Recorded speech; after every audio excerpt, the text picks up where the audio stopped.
peaceful place in the UK is secured by the Belfast Good Friday Agreement and the principle of consent set within it. I regularly speak to my Cabinet colleagues about their and their department's role in safeguarding Northern Ireland's interest in the Union. Lee Anderson.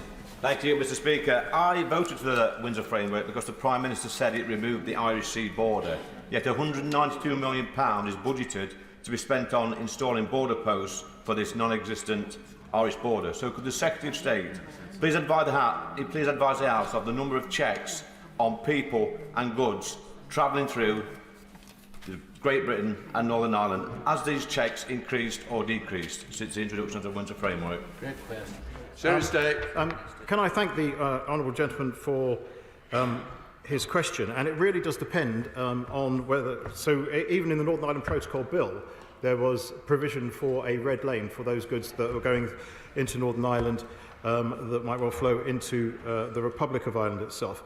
And it does rather depend on whether these numbers the honourable gentleman looked at is the checks in the red lane or the green lane, or hopefully in the now through the new internal market scheme. The numbers actually rise and fall dependent on a whole host of factors, and as trade increases, as it is doing so, so will the number of checks as a whole, but they will go down as a percentage because the checks will be on goods going through most of the red lane. Now, we will soon get to the point promised in the command paper where we ensure there will be no checks when goods move within the United Kingdom internal market system, save those conducted by UK authorities as part of a risk-based or intelligence-led approach to tackle criminality, abuse of the scheme, smuggling or disease risks. And this will ensure the smooth flow of goods that are moving within the UK internal market. Right. Chair of the Select Committee, Sir Robert Battling. Mr Speaker, a vital part of securing Northern Ireland's place in the Union is the Shared Prosperity Fund, which is about levelling up and making sure Northern Ireland has its fair share. Funding is due to end next year in March of 2025. What clarification can he give to community, voluntary and other groups that need to plan ahead and face a cliff edge of funding if they do not have those assurances soon? Can I thank my right honourable friend, the chairman of the Select Committee? I'm wary of giving too many assurances in this space because that is beyond the time of the next general election. There will be a new Conservative government which will have its own, which will have priorities that it wish to update. But we do know that the success of the Shared Prosperity Fund has had in Northern Ireland, and I would like to see, I'd like to think, and indeed I've visited projects which has funded, I would like to think it would continue strongly across the next spending review period. Gavin Robinson. Very much, Mr Speaker. On behalf of my colleagues, can I extend our deepest sympathies to the family of Frank Field. We shared 4 years in this House together, and I always found him to be a very warm and engaging colleague, somebody who would have time for young parliamentarians like myself, and somebody who believed very much in this place and our country. Can I also thank the Secretary of State and the Minister responsible for the inclusion of Northern Ireland into the Horizon Scandal Bill. I think that is incredibly important. Mr Speaker, I, as a unionist, believe in this country and will work every day to strengthen our place within it. We recognise the Safeguarding the Union document as an important stepping stone in maintaining and securing our position. The Secretary of State has mentioned the commitment of government to eliminate all checks, routine checks within the UK internal market system, and we look forward to his faithful delivery of that. We have seen the creation of the East West Council, and yet we have heard little of the Intertrade UK construction and the establishment of the Independent Monitoring Panel. Could I ask the Secretary of State to update the House on those issues? Can I thank the right honourable gentleman for his question? And I can assure, and I look forward to working with him in his new role, and I can assure him that His Majesty's Government are working at pace and will deliver on our command paper commitments in full, including on the commitments we made on checks in that command paper. He asked about a whole range of different bodies and pledges we made. On the East West Council, just last month, we had the inaugural meeting of the East West Council. The meeting did provide an opportunity for ministers from the United Kingdom Government and Northern Ireland's Executive to come together to discuss the main priorities of the Council's work programme. We're committed to strengthening and safeguarding the Union through our implementation of that. We're committed to safeguarding the UK internal market by establishing new bodies such as Intertrade UK, which will promote and facilitate trade within the United Kingdom, and I will answer other points when time allows. Gavin Robinson. Grateful, Mr. Speaker, for that. He will recognise that one of the issues absent from the Windsor Framework and subsequent agreements was the conclusion of an arrangement for veterinary medicines. And he will know how important agriculture is to the Northern Ireland economy, and that Northern Ireland produces 10 times the food that we need to the benefit of our nearest neighbours. The establishment of the Veterinary Medicines Working Group with the Minister of State and my honourable colleague from North Antrim has been incredibly positive, but there is a cliff edge toward the end of next year. So we need to see a successful conclusion to that issue, and I'd be grateful that he could inform the House that that will be the case. I thank the right honourable gentleman, because this is actually a very, very important matter to both the government and for Northern Ireland. The government's priority is to secure a long-term sustainable solution on veterinary medicines, and to that end we wish to pursue such a solution through discussions with the European Union, as well as preparing for safeguards in all scenarios. We've set up, as he said, a veterinary medicines working group to advise the government on solutions, and are grateful to the expertise of members of this House who are joining that group. And the working group has met twice and aims to report in a timely manner in June. And in the meantime, we have put in place a grace period arrangement until the end of 2025, which supports continuity of supply in Northern Ireland. But he's right to emphasise the importance of this point, and we're working hard on it. Andrew Salou. Number 2, Mr. Speaker. Minister.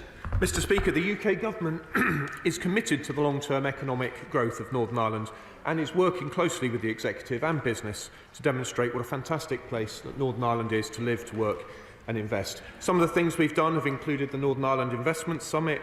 We're committed to levelling up Northern Ireland's economy with £617 million spent on 4 city and growth deals. We're implementing key deliverables, of course, in the Safeguarding the Union Command paper, and we continue to promote Northern Ireland's unique institutional arrangements. Andrew Salou. With the Executive now restored and enjoying a financial package of over £3 billion, does the Minister agree that Northern Ireland businesses are now positioned for an era of transformational success? Absolutely right, and I agree, and I'm grateful to him for highlighting this position. But of course, funding is only one part of the solution. It's vital to have transformation of public services, and there's going to need to be innovative strategic thinking to that end, as well as some revenue raising.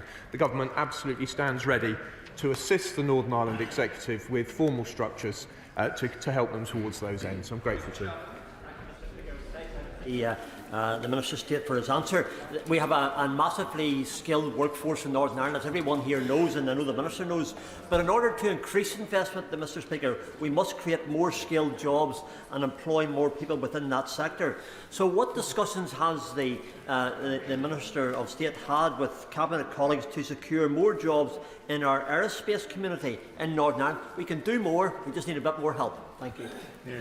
Well, Mr. Speaker, I'm very grateful to him, and I've visited Spirit Aerosystems as well as other related companies, and there's a terrific pool of talent and skill there in Northern Ireland. We work with DBT to ensure that the same advantages are available to people and businesses in Northern Ireland as across the rest of the UK. I sense that brevity requires I not elaborate DBT's full offer, but it is certainly there, and if he wishes, I can certainly write to him and set out the detail. I will write to him and set out the detail of DBT. Question 3. Minister. Mr. Speaker, yes, the UK Government regularly engages with the recently restored Northern Ireland Executive on a range of issues, and we will continue to work together for the benefit of Northern Ireland. Only yesterday I met with Minister Muir, who is responsible for agriculture, environment and rural affairs, to discuss the implications of the Windsor Framework and to work through how I can help him to succeed across his full spectrum of responsibilities. Arthur. I thank the Minister for that positive response. He will be aware of the ecological disaster that is Lough Neagh, which supplies 40% of Northern Ireland's drinking water, and that's partly caused by the runoff of agricultural fertiliser, climate change and the spread of the invasive zebra mussel species, but it's also been exacerbated by sewage dumping. So can he say a bit more, because in the past I've found that this department and DEFRA here have not been willing to work with Stormont in addressing some of these environmental issues in the in Northern Ireland, and what can he do to address these? I'm very grateful to her, and yes, I've stood on the shores of Lough Neagh, very conscious of the condition of that body of water. It is, of course, an enormous body of water and very beautiful. But the reality is that the responsibility for it is devolved. We haven't had an executive for a period. We're absolutely delighted that it is both back and that being conducted and carried forward in a very constructive spirit. I will continue, as I say, to work with Minister Muir. I don't want to tread on his toes, but we will put ourselves at his disposal to offer whatever help we reasonably can. But I know that he's a minister of great dedication and energy, and I will look forward to him succeeding on this urgent matter. Sir Oliver Dowden. Yeah, right, honourable friend, agree with me that Frank Field left an immense legacy in the field of pensions, starting off as chairman of the APPG on the Maxwell pensioners problem, an inspired Minister of State, and subsequently involved in all the great debates we've had on pensions, and we'll miss him. As regards nature-based solutions to climate change, what impact do you think they could have on the sort of problems we've been discussing in the context of Northern Ireland? Well, I'm most grateful to my right honourable friend, and I will agree with him on the pensions point. When it comes to nature-based solutions, I would love to have that conversation with him. Perhaps we might do it in the tea room. But again, I would just observe it's not my specialist area of expertise, and I'm very confident that Minister Muir would be interested to know his ideas. If he wishes to share them with me, I'll gladly pass them on. Alexander Stafford. Number 4, please. Secretary of State. With permission, Mr Speaker, I'd like to answer questions 4 and 12 together. I'm sure my honourable friends will welcome the fact that Northern Ireland is once again has local politicians taking decisions in a local assembly accountable to local people. With a funding package worth over £3 billion, the Executive is taking forward the vital work of public service transformation and delivering sustainable finances, ensuring better outcomes for the day-to-day lives of the people of Northern Ireland. And the impact of all this so far has been unbelievably positive. Alexander Stafford. Thank you very much, Mr Speaker. The commitment this government, and of course my right honourable friend, has shown in pushing for the restoration of Northern Ireland Executive is clearly demonstrated in the £3.3 billion announced to transform public services there. But what help is the Home Office Civil Service providing to their colleagues in Northern Ireland to further make sure the people of Northern Ireland have a modern, efficient public services they deserve, and how will this benefit all 4 nations? Can I thank my honourable friend for his question and agree with him, actually. There's now a fantastic opportunity, and we're trying to take it, for the UK government to collaborate with and support the Northern Ireland Executive to transform public services. The UK government has high hopes that ministers in the Executive will move quickly to deliver on their commitments to set up a transformation board, and the government is excited to work with Northern Ireland ministers to produce plans that will deliver that transformation for Northern Ireland. Indeed, I met with the First and Deputy First Ministers last week, where we talked about this work and how we can further it in the very short term. Luke Evans. Building on the Secretary of State's answer, isn't the return, does he agree with me, the return and the restoration of the Northern Ireland Assembly now provides the stability for further private investment into Northern Ireland? This is a massive opportunity and the missing link in the puzzle that could make a huge difference. How does he plan to intend to capitalise upon this? My honourable friend is absolutely right. Not only does the restoration of devolved government provide certainty and stability for business, but it allows us to harness our combined energies and expertise to make Northern Ireland a fantastic place to live, work and invest. My honourable friend, the Minister of State, reminded the House of the success of the Northern Ireland Investment Summit last September, which welcomed 180 business investors from around the world, and of our £617 million investment in Northern Ireland's 4 city and growth deals. And recently I visited Washington, D.C., where with both the First and Deputy First Ministers present. And it's fair to say, Mr Speaker, that the US business community is now well aware of the amazing opportunities that now exist in Northern Ireland and are looking at them hungrily. Gregory Campbell. Mr Speaker, the return of devolution has to be built upon, particularly when there are still some issues to be resolved. While some in Northern Ireland concentrate on complaining about the outstanding problems, there are those of us committed to resolving them. The Secretary of State is in a better position than most to help resolve them. Will he recommit today that in the coming weeks we will see further moves in the direction of resolving all the outstanding issues? Can I thank the honourable gentleman for his question and also congratulate him on his recent honour for his many, many years of public service, elected service, in this place and to his constituents. Yes, he absolutely can have that commitment for me. I am committed to delivering all the pledges we made in the command paper at great pace, and I'm absolutely committed to delivering the best outcomes for everyone across Northern Ireland, because that is what Northern Ireland deserves. Sir George Howard. Thank you, Mr. Speaker. Of course, the restoration of devolved government in Northern Ireland is very welcome.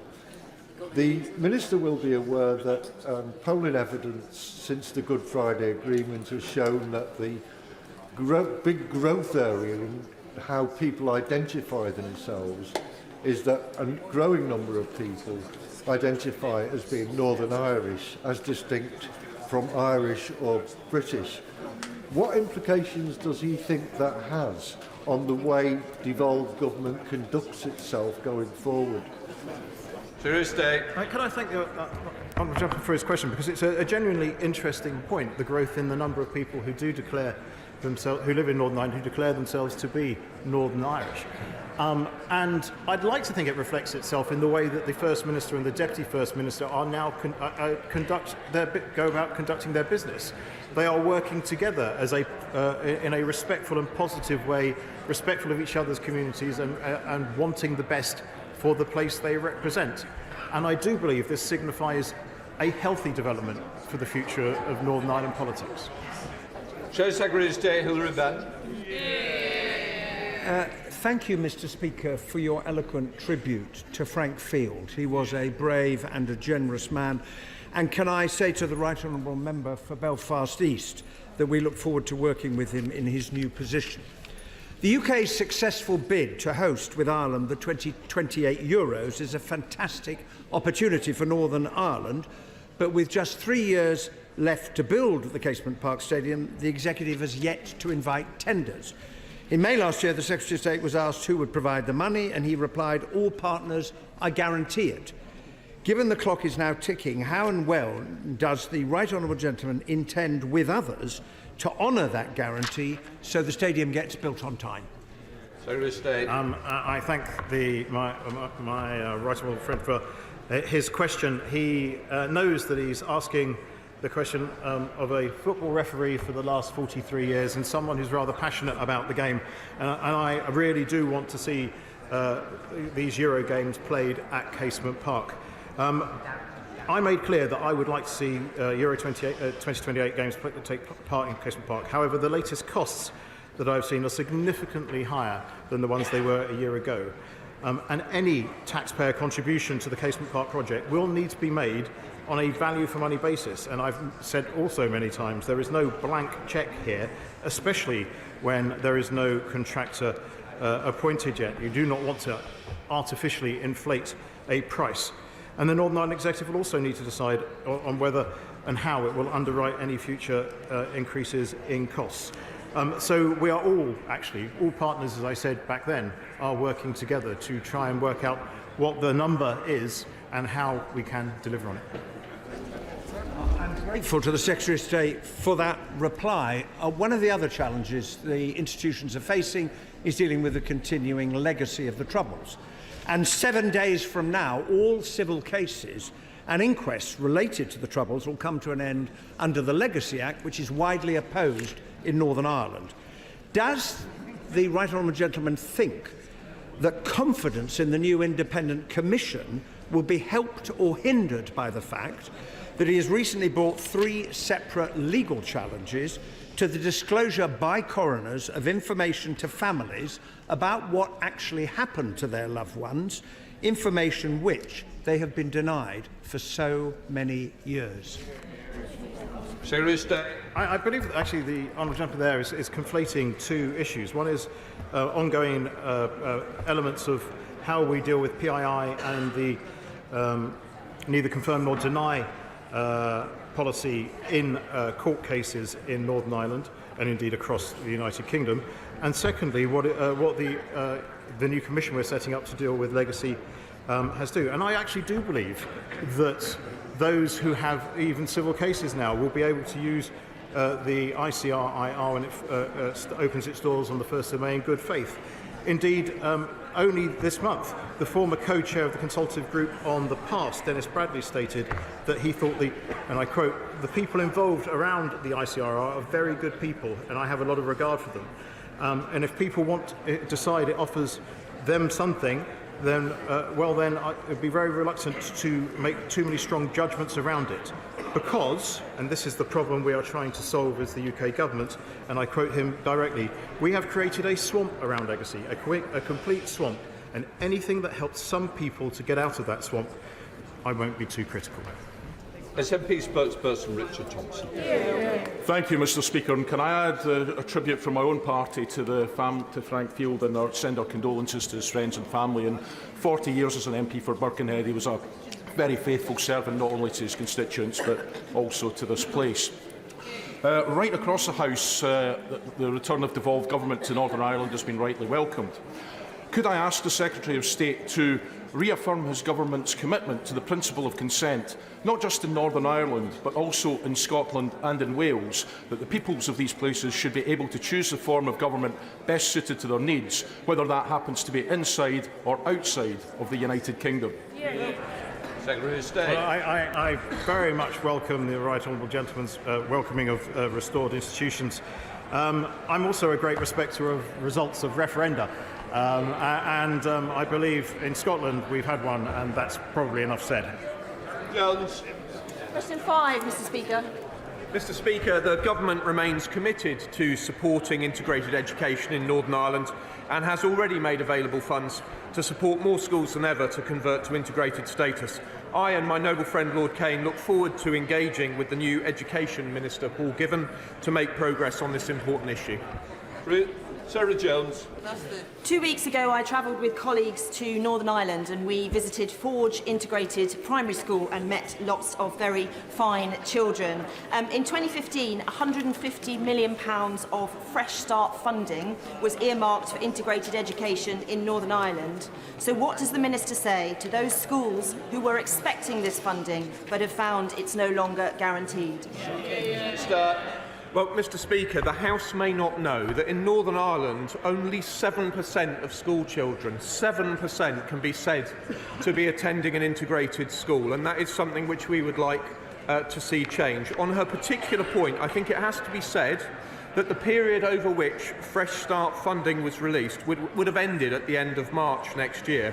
So what we've done is repurpose £150 million of that funding to provide additional flexibility to the Northern Ireland Executive in respect to that funding stream and schools. We are determined to see more parents given the opportunity to choose integrated education for their children as a vital part of the process of reconciliation, and I, for one, am especially committed to it as somebody who proudly attends a Baptist church where for many years I worshipped with a Roman Catholic lady and had no idea. We should help Northern Ireland move to the point that denomination is a small matter and people move forward together. An important item in the in tray of the newly reformed executive is early years education and childcare. Thanks to the actions of this government, we now have more generous entitlement to free childcare in England and Northern Ireland. Will he discuss with the executive how Northern Ireland might be levelled up on childcare, including, for example, using revenue-raising measures? My right honourable friend is absolutely right to raise this, and I'm very grateful to her for putting it on the agenda. Certainly we will engage with the executive on this point, and she is, of course, absolutely right to mention revenue raising. It is a fact that the executive needs to both transform public services and improve revenue raising so that everything there can be on a sustainable basis. Mr. Flair Anderson. Thank you, Mr. Speaker. I also recently visited the Forge Integrated Primary School in Belfast, and I saw their many much needed and developed plans to replace their porter cabins with buildings to answer for the need, an extra need for integrated schools. They're very disappointed, Mr. Speaker, that this has been shelved along with projects in 9 other integrated schools. Education is devolved, but this was earmarked UK government money agreed under the 2015 Fresh Start Agreement. Does the Secretary of State understand understand why teachers, pupils and parents are so disappointed that those plans have been shelved, and does he have any plans to restore them? Thank you. Well, Mr. Speaker, I do hear the honourable lady, and my right honourable friend, the Secretary of State, and I do, of course, understand people's concerns, and we too have visited schools. I certainly have. I think my right honourable friend has. But I would repeat again that what we've done is repurpose the money so that it could endure and be available to the executive to be used for purposes as they decide. If we'd not repurposed it, the money would have expired at the end of March next year. So actually I'm proud that we've taken the steps necessary with the Treasury to enable this money to continue to be available to the executive. But it is for them to decide how to spend it, but we do continue to be fully committed to integrated education. Hannah. The Northern Irish Public's relief at the restoration of the Assembly.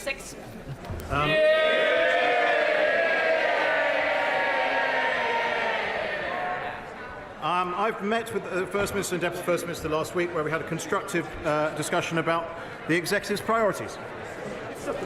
Public's relief at the restoration of the Assembly has given way to frustration at the lack of pace of delivery by the Executive. After a 2-year void, they are saying they don't want to be hurried to deliver for Northern Ireland.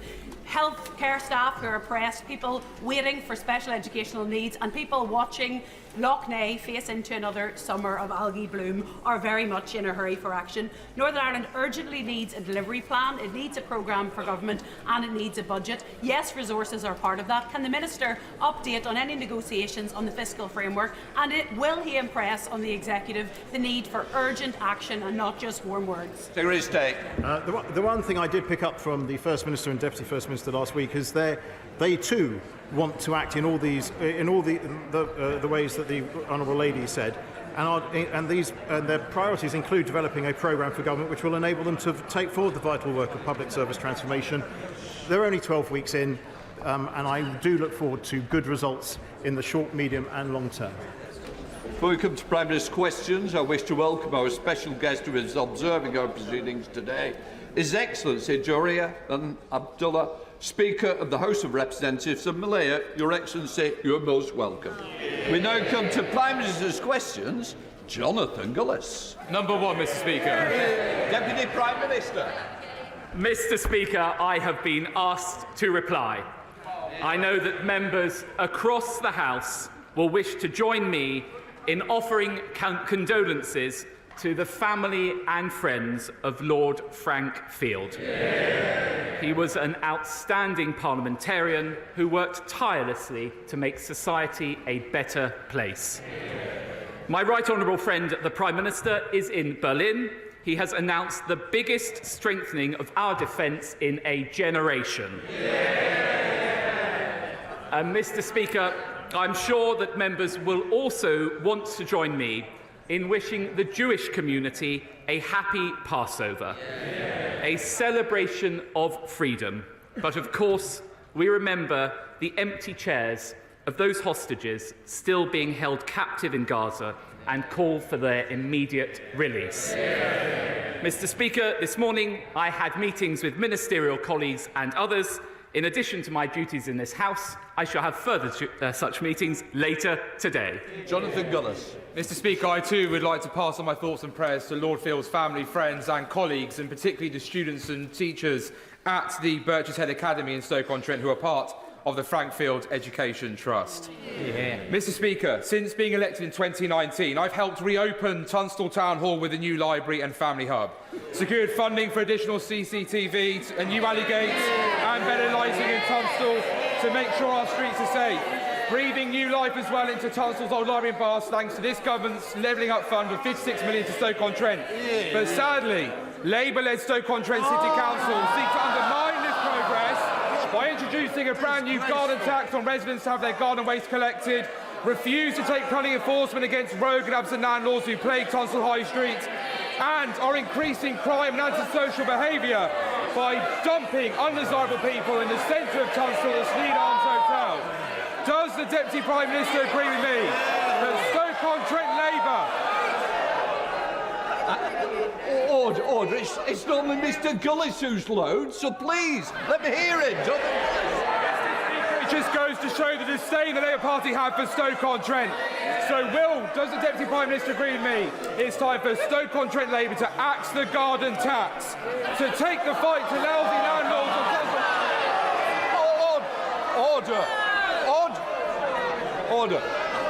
Order. There is a question to be asked, and there is a time in which we ask it. I suggest he puts in for an adjournment debate. I'm sure you've got the answer. Well, Mr. Speaker, there's not much I can add to that. He has ever proved what an excellent campaigner he is for his constituents. And of course, he highlights the same problems with Labour councils across the country, raising taxes and letting services fall into disrepair. And of course, he's totally right to be holding rogue landlords to account. Right, we now come to the Deputy Leader of the Opposition.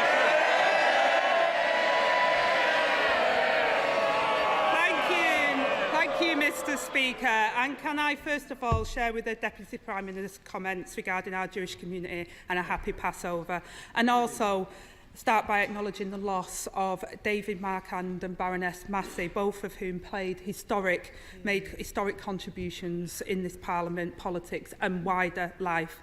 And also send my condolences following today's news to the family of Lord Frankfield, who is a good friend of mine and a colleague, and who was a tireless campaigner against poverty and a champion for his constituents. Mr.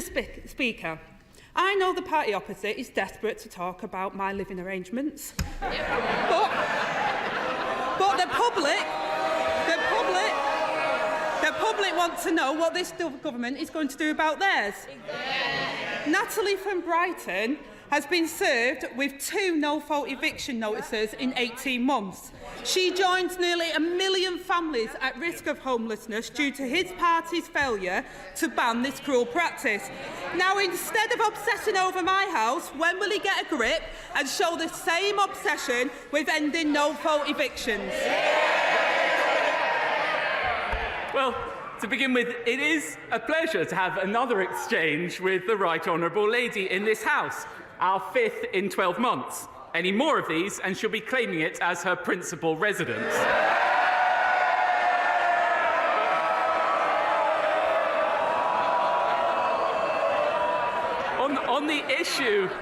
On the issue of no-fault evictions, it may have escaped the Right Honourable Lady's attention, but we will be voting on exactly that matter later today. The Conservative government taking action.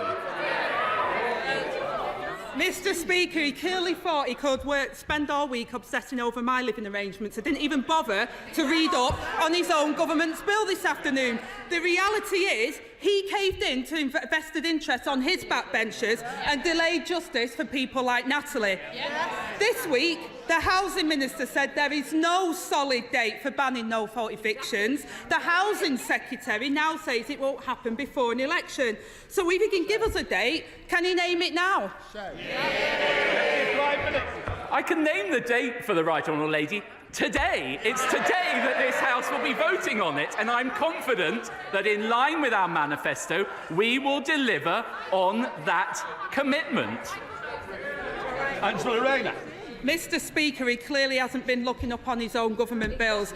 But let me turn to another Tory housing failure. Leaseholds are a rip-off and a con. But the government's proposed ban on new leaseholds applies only to houses. The majority of leaseholds are in flats. What's the point on a ban on new leaseholds if it won't apply to flats? Again, the Right Honourable Lady is talking about legislation introduced by this government, which the party opposite totally failed to introduce in their entire time in office.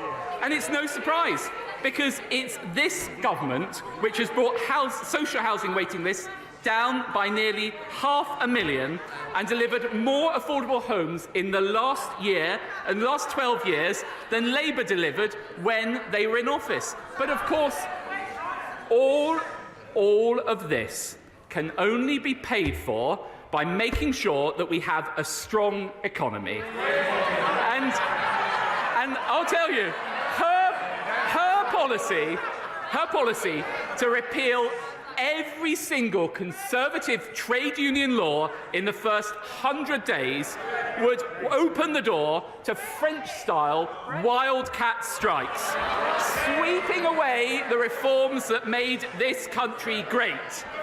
And we all know, though, Mr. Speaker, the one reform that the Right Honourable Lady would not abolish from Margaret Thatcher, the right to buy your council house. Angela Rayner.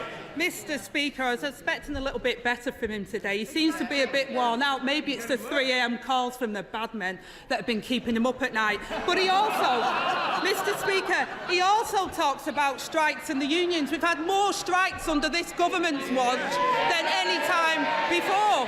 And once again, he hasn't read his own bill. Their ban on leasehold won't apply to the majority of people. It's like banning non-doms but exempting Tory prime ministers. And he speaks about affordable homes.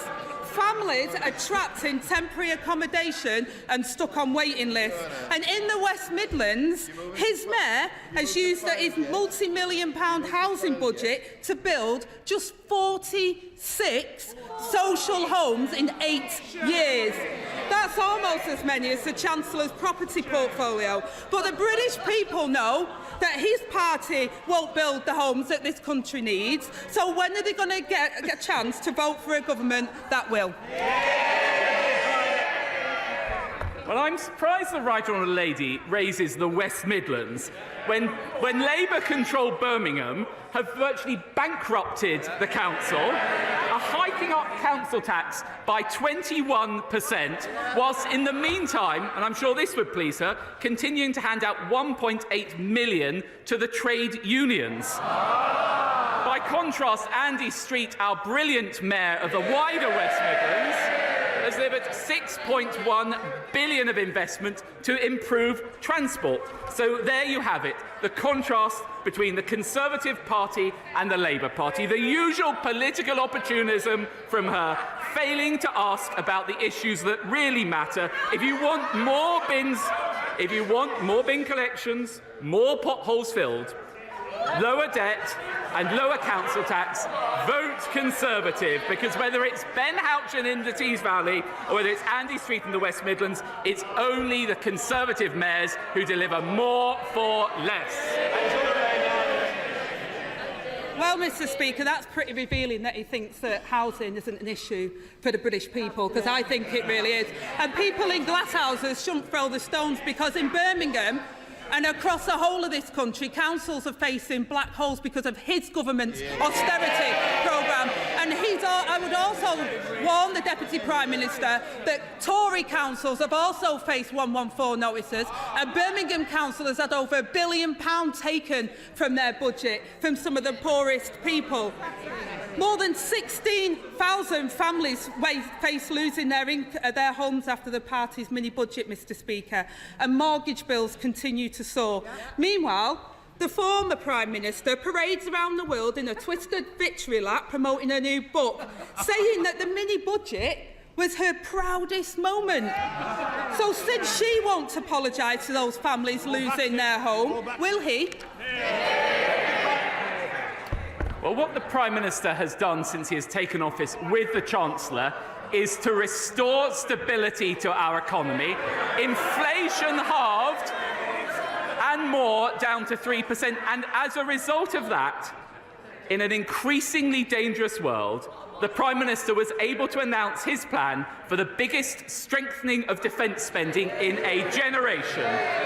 But it should come as no surprise that the party opposite refused to say whether they back it or not, because this comes from the Right Honourable Lady who voted to scrap Trident and install in Downing Street someone who wanted to change the army into a Peace Corps. There you have it.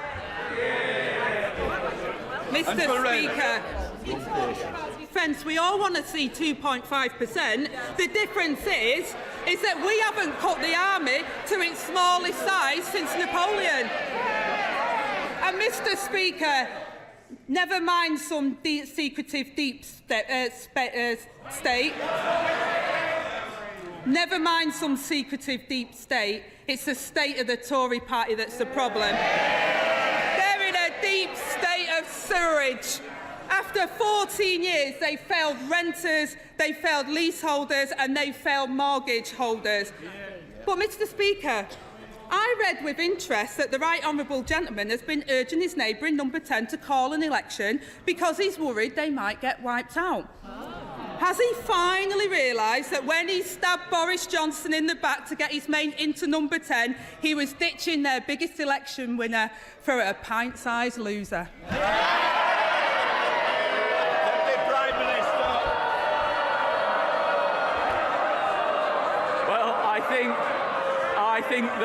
I think the whole House will have heard, despite all the bluster from the lady opposite, not a single word on whether she would actually back our plans to invest in our armed forces. No plans in a dangerous world. And of course, as ever, the Deputy Leader is always looking to attack others' failures, but never the one to take responsibility for her own. She once said, "You shouldn't be waiting for the police to bang on your door. If you did it, then you shouldn't be doing your job." The Right Honourable Landlady should forget her tax advice and follow her own advice.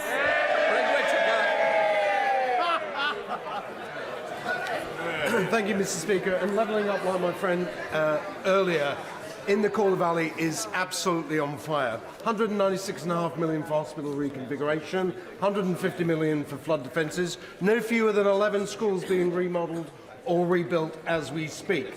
45 million for 3 town centre regeneration, and Elland is getting a new railway station as well. So does my right honourable friend agree with me that the naysayers around about levelling up need look no further than the Calder Valley to see what a great achievement this government is doing? Deputy Prime Minister. Well, my honourable friend is absolutely right. It's not just the Colne Valley, but it's communities up and down the country. The government is investing billions in infrastructure across the United Kingdom, creating jobs and opportunities in every region. And I know that my honourable friend has been a staunch advocate for the Calder Valley, which is a fantastic example of that in action. It's Leader of the SNP, Murray Black. May I join in wishing the Jewish community a happy Passover and also in sending my condolences to the families of family and loved ones of Frank Field. 2 years ago, when mass graves were discovered in Ukraine, this House united in condemnation and rightly treated these graves as evidence of war crimes which Russia must be made to answer for. Yesterday, Palestinian officials uncovered 2 mass graves outside the bombed hospitals in Gaza. These graves also constitute as a war crime, don't they? Deputy Prime Minister. Well, of course, we would expect the democratic government of Israel to investigate any allegations of misconduct, and that's exactly what they do, and it's exactly what the Foreign Secretary and the Prime Minister urge them to do. But I find it quite extraordinary that she seeks to draw parallels between the legitimate war of self-defence of Israel and the conduct of Russia. Murray Black. 300 bodies, including the elderly and the injured, some of which had been stripped naked, mutilated, with their hands tied behind their backs. The UK's own arms policy states that if there is even a risk that war crimes may be taking place, then that is reason enough to halt the sale of arms. Given all we know, why then is the Prime Minister yet to do so? Deputy Prime Minister. Well, we continue to urge the Israeli government to investigate any allegations of misconduct. The difference, though, is that we can trust the Israeli government, a democratically elected government, to properly investigate those things. And, of course, we keep the advice under review. The Foreign Secretary has recently made it clear that he has conducted a determination and has not changed his advice regarding export licences, and I think that is the correct decision. Colin McCartney. Speaker, the good people of Lincoln who all declare their taxes and pay tax on their profit when selling their second homes overwhelmingly want Lincoln Christmas Market to be brought back after the Labour-run City Council cruelly closed it last year. The Labour City Councils refused to do what the people of Lincoln want.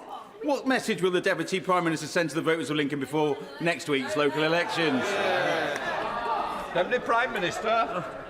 I'm afraid that what the honourable gentleman has described is the Grinch in action. That Christmas market in the home of the Magna Carta was beloved by local residents. They have totally ignored the wishes of local residents and cancelled it, and they should reverse that decision. Mr. Cooper. Thank you, Mr. Speaker. On behalf of the Liberal Democrats, may I also offer our condolences to the friends and family of the late Lord Frank Field, and to wish a happy Passover to all those in the Jewish community.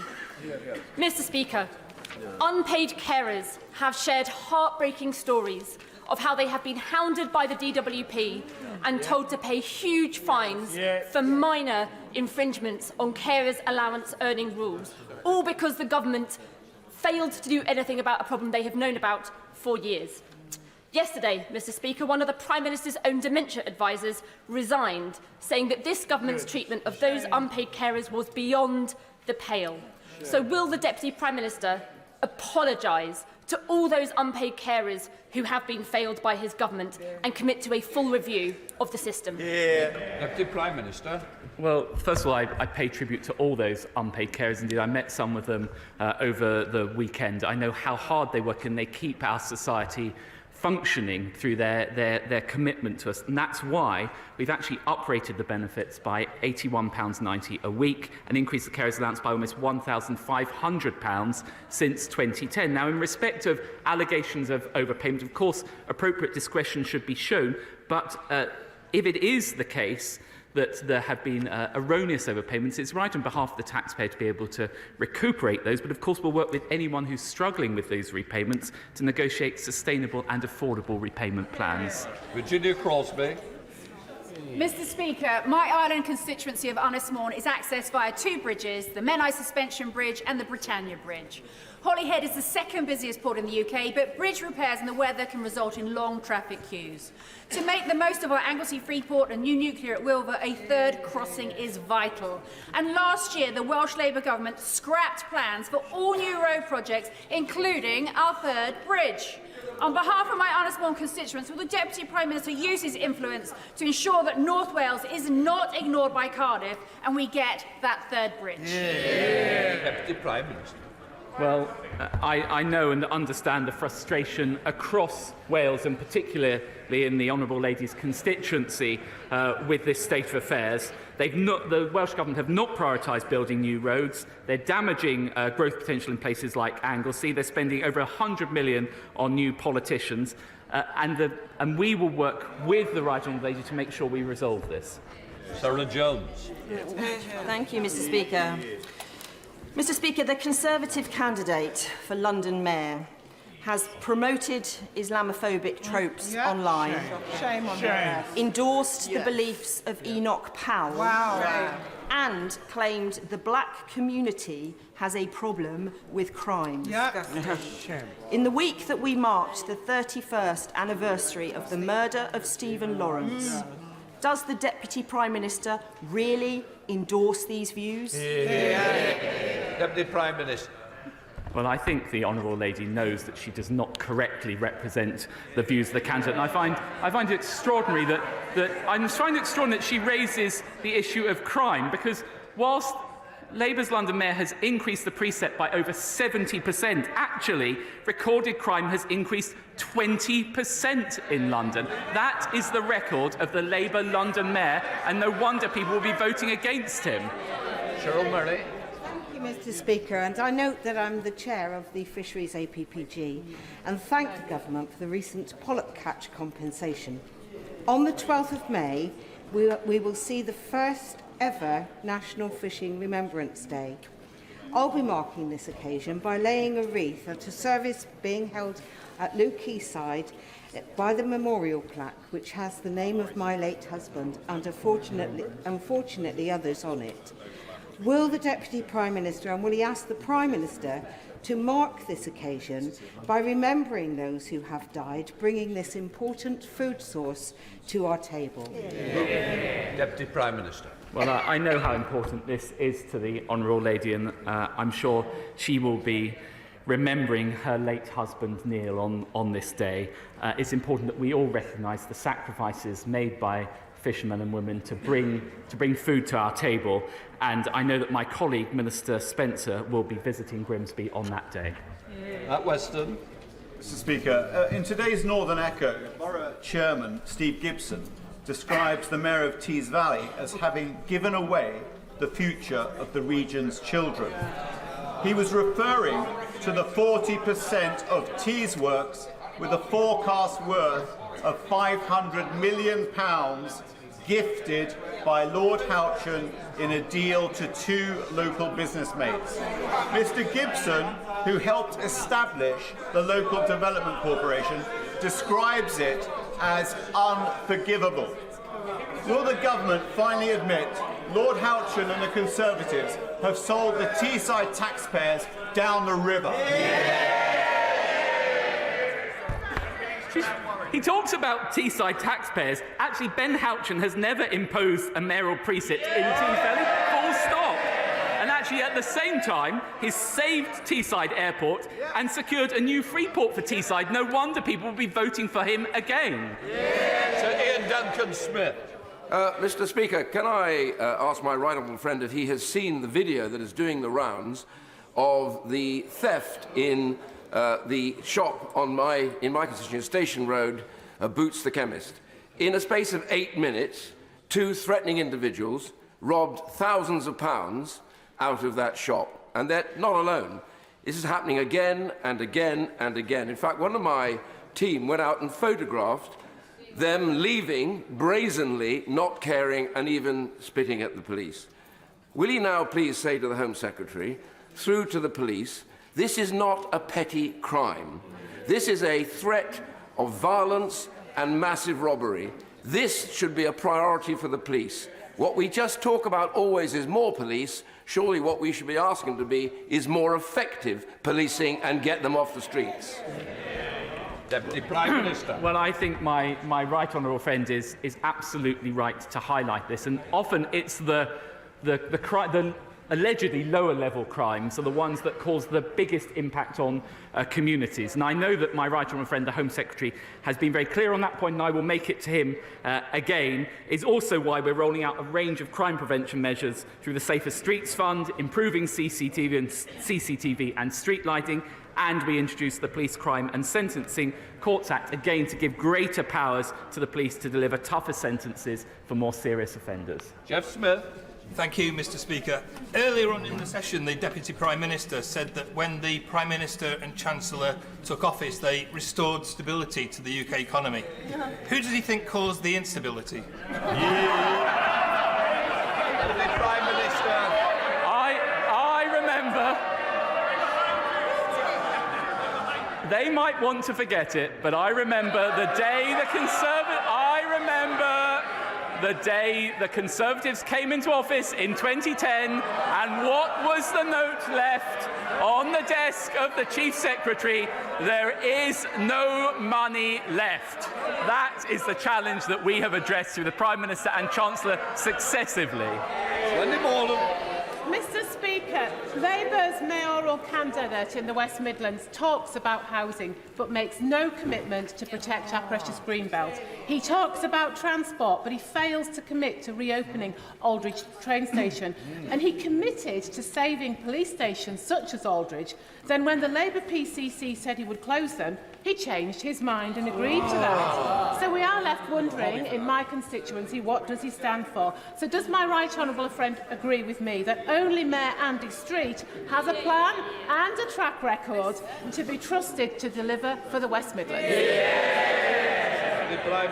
Well, as ever, my right honourable friend is absolutely correct to highlight the record of Labour's Police and Crime Commissioner. And West Midlands Police have actually been put in special measures on Simon Foster's watch.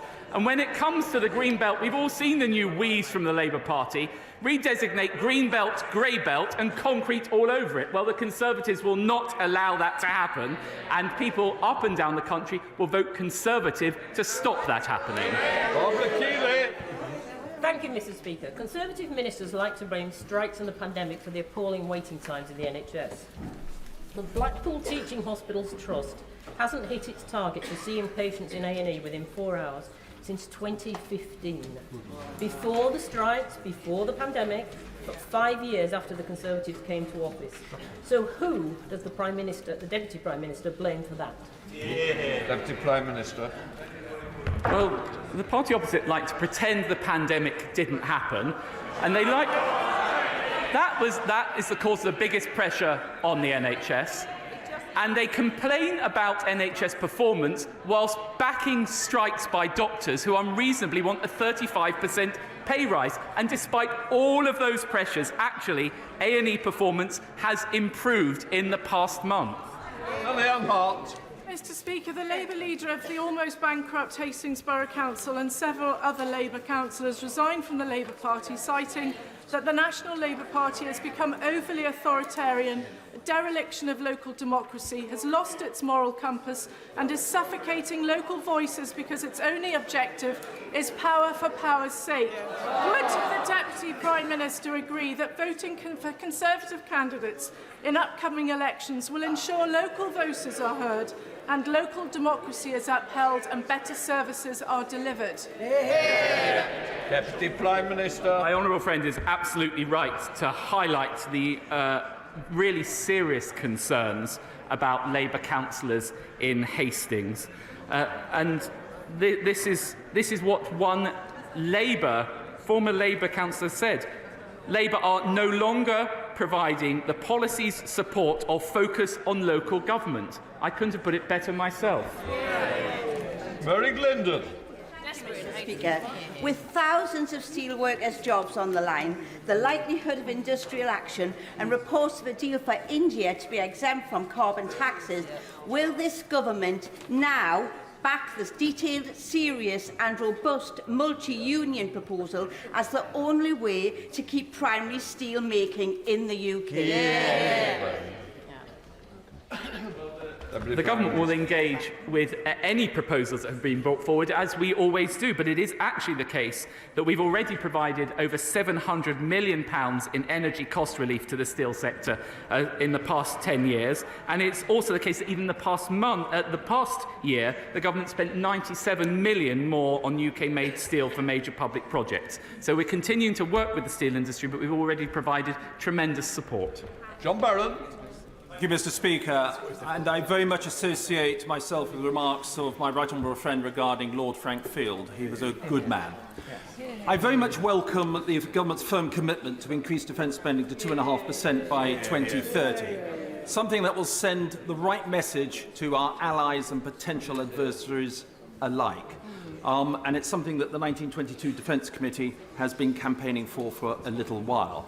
Would my right honourable friend do what he can to ensure, though, that some of that increased money is spent on additional recruitment, including, if necessary, increasing wages sufficiently, to ensure that the Navy can manage ships, the Air Force can maintain its aircraft, and the Army can dominate ground?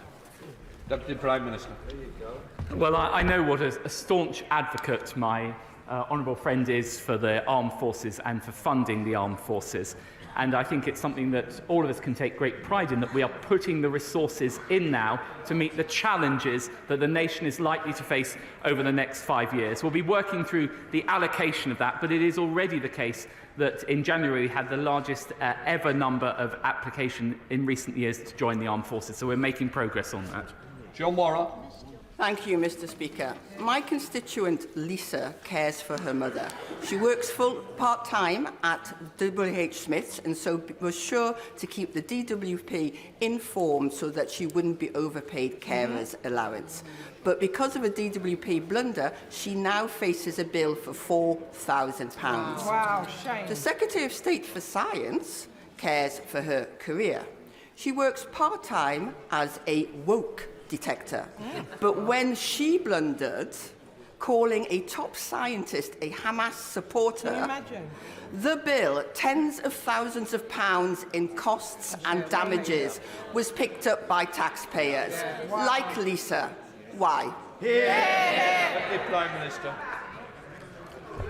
Well, it's this government has uprated benefits for carers, almost £1,500 more. Of course, I think it is the case that her constituents and my constituents, people up and down the country, would expect the government to seek to recover overpaid sums. But of course, we need to do that in a compassionate way, and if people are struggling to make repayments, I know that the DWP will engage to make sure that they have a sustainable and affordable way to make those repayments. Robin Walker. Thank you, Mr. Speaker. Can I associate myself with the tributes and condolences paid to the late great Frank Field? One of his lasting achievements in the world of education is the holiday activities and food fund, something that this government can take great pride in having funded. Can I urge my right honourable friend to use his good offices across government to make sure we secure a multi-year settlement for the continuance of that vital work? The Prime Minister.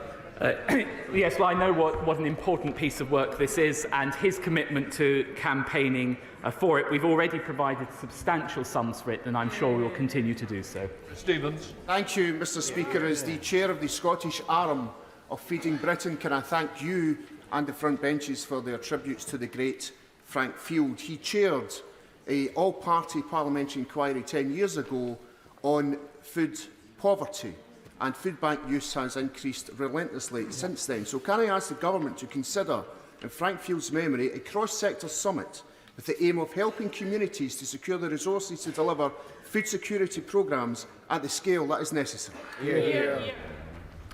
Well, I join him in paying tribute to Lord Frank Field's campaigning. It is actually the case that over the past couple of years we've provided over £108 billion worth of support with the cost of living, including extra cost of living payments of £900 last year. The effect of all of that is actually there are 1.1 million fewer people living in absolute poverty than when the Conservatives came to office.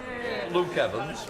Thank you, Mr. Speaker. Last week we had the finance bill, and in it I noticed a reduction in the capital gains tax from 28% to 24% on residential properties to try and turbo boost the residential market. So will this apply retrospectively? So hypothetically, if you're a Labour frontbencher who could owe capital gains tax, will you benefit from these Conservative tax cuts?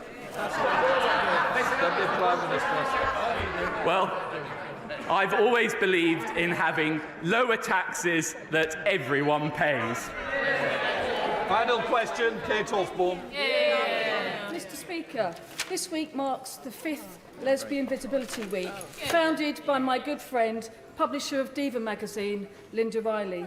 This comes at a time when LGBTQIA women are being let down by this government, and nowhere more so than by their failure to remove the financial burdens that same-sex couples face when accessing IVF. My constituents, Holly and Leanne, like so many others, have been priced out of having a family. So will the Deputy Prime Minister commit to finally ending this gay tax for same-sex couples who want to start a family? Deputy Prime Minister. I would dispute the Honourable Lady's characterisation of this government's record in this area. It was actually this government that introduced marriage for same-sex couples and passed the Turing Law. Now, she raises an important point, which I'm happy to take up with the Health Secretary, but the overall record of this government is an excellent one. That completes Deputy Prime Minister's question.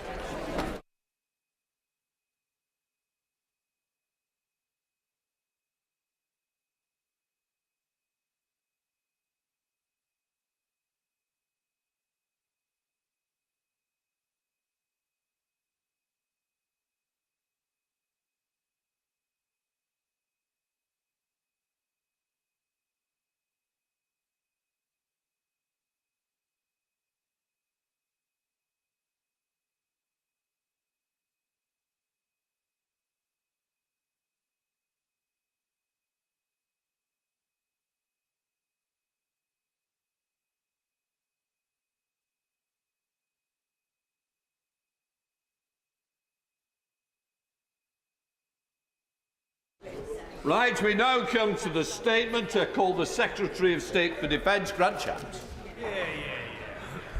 Mr. Speaker, with permission, I'd like to update the House on the government's commitment to increase defence spending to 2.5% this decade.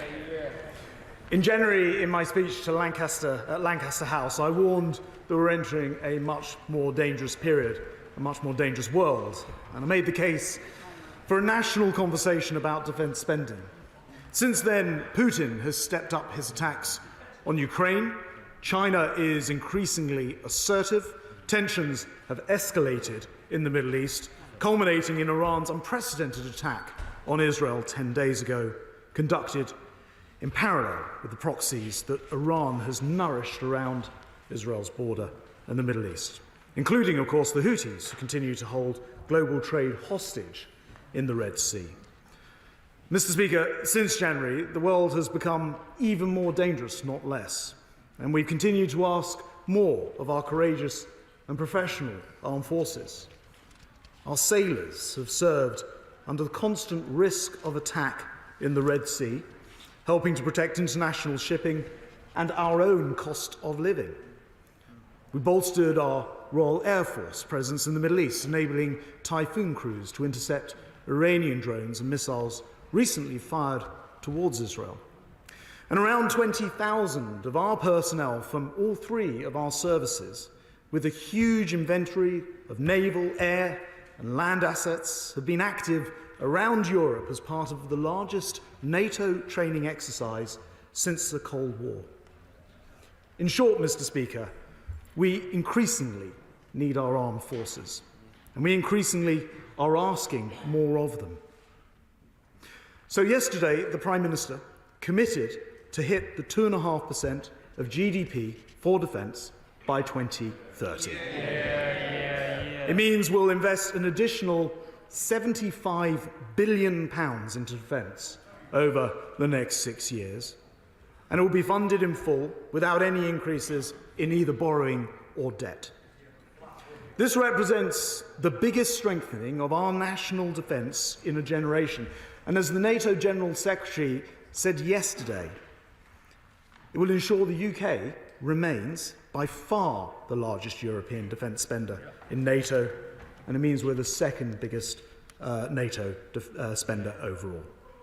It will provide a very significant boost for the UK defence science, innovation and manufacturing. It will make our defence industries more resilient and bigger, and it will mean that we're able to restock some of those global supplies required in order to continue to ensure that we're not only able to provide our own armed forces, those in Ukraine, but also be a competitive export sector as well.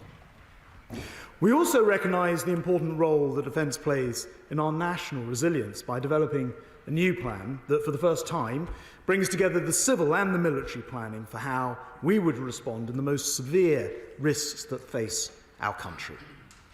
And Mr. Speaker, our additional £75 billion on defence is also enabling us to ramp up that support for Ukraine. Honourable and right honourable members on both sides of the House have shared the government's concern about the warnings that President Zelensky has been issuing, and his most senior generals have confirmed that their ability to match Russia's force is increasingly difficult. And so, as NATO partners, we're looking at each other to see that leadership, and the UK government has stepped forward. We're providing the alliance with the decisive leadership demanded in this knife-edge moment of this existential war. And so we've committed this week an extra £500 million of military aid to Ukraine this year, bringing our total package to £3 billion. And our total, in fact, since Putin's full-scale invasion, is now more than £12.5 billion, £7.5 billion of which is military aid. In addition, we've provided NATO partners with leadership by delving even deeper into our own military inventory to give Ukraine our largest package of equipment and support to date. Now, this support announced this week includes millions of rounds of ammunition, 1,600 key munitions, including air defence and precision long-range missiles, over 400 armoured, protected and all-terrain vehicles, as well as support with logistics to support and bolster the front lines, support to get the F-16 pilots who trained in the UK into the air as soon as possible, and a further 60 boats to help Ukraine strengthen their remarkable grip over the Black Sea, including offshore raiding craft and dive boats. Our £75 billion defence investment will help Ukraine get back onto the front foot. And coupled with the reforms that we've introduced to make procurement faster and more effective, it will put our defence industrial base on a war footing. It will fire up the UK's defence industry, with an additional £10 billion over the next decade for munitions production. That will bring our total spend on munitions to around £25 billion over the same period. We're delivering for those who serve to guarantee our freedoms as well, with over £4 billion to be invested in upgrading accommodation to build new living quarters for our personnel over the next decade. And we're also working seamlessly with key allies to strengthen our collective deterrent and develop new, innovative capabilities. Just last month, I was in Australia to advance our AUKUS programme with our Australian and our US partners. This will develop and deliver a range of cutting-edge kit, in addition to the next generation of nuclear-powered submarines. And at the end of last year, I was in Japan to advance our GCAP programme. That's the development of the 6th generation fighter jet with Italy and with Japan. And just last week, I was in Telford to see the first fully British tank for 22 years coming off the production line. And just one strand of our Future Soldier programme to make our army more integrated and much more lethal. Defence already, of course, supports tens of thousands, hundreds of thousands of jobs, real quality to them in the UK, including over 200,000 directly in the industry. And our additional £75 billion will open up many more opportunities in regions up and down this country. Mr. Speaker, this is a turning point in UK defence. We must spend more because defence of the realm is the first duty of every government. And on this side of the House, we recognise that fact. But whilst I want to see peace and, of course, international order being restored, I'm also absolutely convinced that it's hopeful thinking, even complacency, to imagine that we can do that without ensuring we are better protected. The best way of keeping a country safe and to protect our way of life is deterrence. Being prepared, being clear-eyed about the threats we face, being clear about our capabilities, backing UK defence science, technology and innovation, carrying not just a big stick, but the most advanced and capable stick that we can possibly develop. And yes, using our military muscle alongside our allies. Our investment in our continuous at-sea nuclear deterrent makes would-be adversaries think twice. And on this side of the House, we haven't just come to the conclusion that our nation's nuclear deterrent is there because an election is approaching. We have always believed in our nuclear deterrent. This is an additional £75 billion boost for our armed forces. And in the build-up to the NATO summit in Washington, I'll do all I can to get alliance members to follow our lead, to bolster their armed forces, to strengthen their industrial base, invest in innovation, maximise their military deterrence, and to maximise their support for Ukraine, most importantly of all. Because in a more dangerous world, when we face an excess of authoritarian states, 2.5% must now become the new baseline for the entire alliance. If we're to deter, lead and defend, that is what is required of us. And I commend this statement to the House. Secretary of State John Healey. Thank you, Mr. Speaker, and I thank the Secretary of State for the advance copy of his statement. There is much to welcome in this statement and more widely today, with the US Congress finally passing the bill for more military aid to Ukraine and the Prime Minister finally making a multi-year commitment to UK military aid beyond this year. We do indeed face a much more dangerous world, with British forces now in action defending international shipping in the Red Sea, reinforcing NATO allies on the Russian border and protecting us all 24/7. They are respected worldwide for their total professionalism. They require our support from all sides of this House. So we welcome the new commitments to Ukraine funding. We welcome the build-up stockpiles to boost defence exports, to give priority to domestic defence production and to set up a new strategic headquarters in the MOD. All plans I've argued for in this post. Mr. Speaker, the Secretary of State is right when he says the first duty of any government is to defend the country and keep its citizens safe. And Labour will always do what's required, spend what's required on defence. And the last time the UK did spend 2.5% of GDP on defence was in 2010 with Labour. Never matched in any one of the 14 Tory years since. Mr. Speaker, 2 weeks ago, the Labour leader said, we want a fully funded plan for 2.5% of GDP on defence.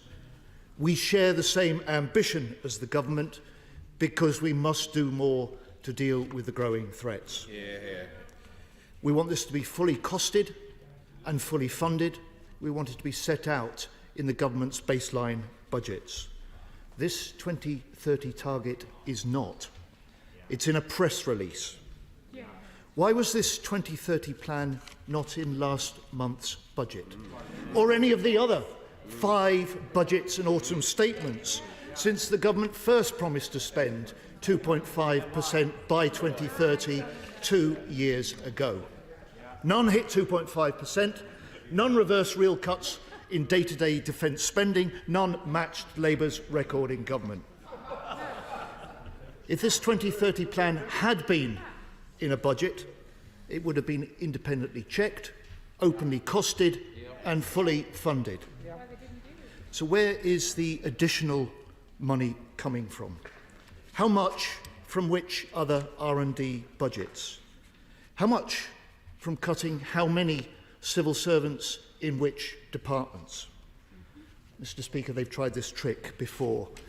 In the 2015 Defence Review, ministers pledged to cut 30% of the MOD's civil servants to make their defence spending plans add up. Civil servant numbers didn't go down, they went up. Not down to 41,000, but up to 63,000. Now, he's mentioned an additional 75 billion 5 times in his statement. Over the next 6 years, the government's official spending plans are based on a 0.5% real annual growth in core defence spending. Why has he invented his own zero growth baseline to produce this fake figure claiming an extra £75 billion for defence? Mr. Speaker, the public will judge ministers by what they do, not what they say. And over 14 years, they've hollowed out our armed forces. They've cut the army to its smallest size since Napoleon. They've missed their own recruitment targets each and every year. They've allowed morale to fall to record lows, and they've wasted at least £15 billion on mismanaging defence procurement. Mr. Speaker, everyone recognises defence spending must rise to deal with increasing threats. We have no access to classified threat assessments or military advice in opposition. So if we are elected to government, we'll conduct a strategic defence review within our first year to get to grips with the threats that we face, the capabilities that we need, the state of the armed forces and the resources available when we get to open the books. This is how Labour will manage the requirements for strong national security and the responsibility for sound public finances. Mr. Speaker, the Defence Secretary clearly likes Labour's plans for defence, as so much is now government policy. But there's still no Tory plan to reinforce homeland protections, with a new strategic review, to fulfil NATO obligations in full with a NATO test on our major programmes, to renew the nation's contract with those who serve with an independent forces commissioner to make allies our strategic strength, with a new EU, French or German defence agreement. Mr. Speaker, with threats increasing and tensions growing, we must make Britain better defended. And with Labour, Britain will be better defended. Well, Mr. Speaker, let me just start on the areas that I agree with. He mentions how much we welcome the US Congress putting their $60 billion into the defence of Ukraine. It is something that we warmly welcome. As Churchill was reputed to once have said, America usually gets on and does the right thing when it's exhausted all other alternatives. And it took a long time, but we have got to the point where that money is going to come to Ukraine. And I think that is very, very welcome across this House. He says that he welcomes this announcement today, and then spends all his time explaining, or rather avoiding explaining, why they themselves are not backing 2.5%, with a schedule, with a timescale, with figures which have been published and are in the document produced yesterday and laid in the library of the House. He says, judge us by our action, not our words. You know what? We will, because 11 members of that side's front bench voted against Trident. So it's no good for him and the leader of the opposition to go up to Barrow and to claim that they're all in favour now of the nuclear weapons, of the nuclear defence, because they stood on a platform with a leader who wanted to scrap Trident, wanted to pull them out of NATO, wanted to turn the army into, what was it, a peace corps? Into a peace corps. And now they tell us, judge us on our actions. Well, where is the shadow foreign secretary who voted against Trident? Where is the shadow deputy prime minister who voted against Trident? Where is the shadow community secretary who voted against Trident? None of them today here on the front bench, none of them presumably in full agreement with the right honourable gentleman, because when it comes to the defence of the realm and when it comes to defending this country, this is the party that has always believed in our nuclear deterrent. We're upgrading it, we're making sure it's fit for purpose, and it's fine for him to come to this dispatch box, neither support the 2.5%, and the House will have noted that, and then also talk about a new review, yet another review. If the problem was having reviews in defence, there would be no issues at all. It is the last thing this country and armed forces require, is yet another review, delay, disruption and obfuscation. Chair of the Select Committee. Mr. Speaker, my right honourable friend is right to say that we're continually asking more of our armed forces, as the Select Committee's recent report made clear. In that context, I greatly welcome the announcement and the increased investment. But what, of course, we want this to unleash is a triple whammy, one in which our industrial partners also seize the opportunity to invest heavily in capital equipment and in R&D, and in which our NATO allies also see this as a new benchmark to which those who don't already can also aspire and meet. What are we doing to ensure we don't only make this investment, but we also achieve that triple whammy? Well, my right honourable friend and Chair of the Select Committee is absolutely right about the investment point. I spoke to my opposite number, the US Defence Secretary Lloyd Austin, yesterday evening, and we were talking about how this will help to galvanise NATO in particular for greater investment, and specifically so that when we go to the NATO summit in Washington for the 75th anniversary, this new baseline is 2.5% rather than 2%, as was set by the UK actually back in 2014, with now, I think, 18 or so of the NATO's 32 members having reached that sum. So investment in that very important signal that's now sent to the whole industrial base for defence, I think, is a critical part of why it is very important to actually set out that plan and stick to it and actually agree to the 2.5% by 2030. Martin Doherty. Thank you, Mr. Speaker. The Secretary of State clearly has a Herculean task to find £75 billion. So let's seek some clarity in where that may be found. Though I have to say I do welcome the investment if it's incapability. And I do agree with the Shadow Defence Secretary as to why it wasn't in the budget. I think we all know, because it wouldn't stand up to scrutiny. But let me also welcome the the Secretary of State's investment in Ukraine on the back of the US's commitment. I have to say to your US colleagues, it was long overdue. So let me ask some specific questions. And it is the duty of opposition to challenge government, and we will have our differences. Now, with no increase in borrowing or debt, the implication is for deeper cuts to other public services, because if the government has assumed a baseline with spend frozen in cash terms as of GDP, as I think alluded to the Shadow Defence Secretary, that comes nowhere near £75 billion. Now, as myself coming from a services family, I wonder if the Secretary of State will commit to direct increase in spend on accommodation, training and recruitment as part of this proposal, given that we're at a near Napoleonic decline on the front line and where we have pushed members of the armed forces into food banks and near penury. Now, the Secretary of State and I, of course, will disagree on the nuclear deterrent, but I do wonder if he can answer one specific point while he retains it. The nuclear enterprise has been exposed as unaffordable in its latest report by the NEO.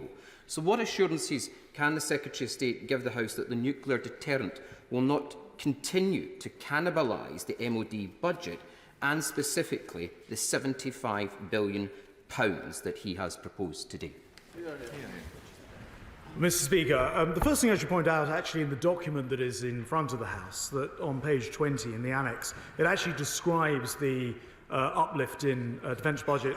We've headlined it as £75 billion. In fact, when you go through and you add up the individual year on year, it actually reaches £77 billion of expenditure. You can see exactly there how we'll get to it. Secondly, it is fully funded. In particular, and I know that the party opposite doesn't like the idea, but we're going to remove 72,000 civil servants from the system, not because we don't think they're good people, and fortunately, with low unemployment, we know they'll be gainfully employed elsewhere, but because we want to get back to the size of the civil servants that we had before COVID, before it expanded greatly, and we see no reason to continue to run a civil service with 70,000 additional people each year when that money could be going into the defence of the realm.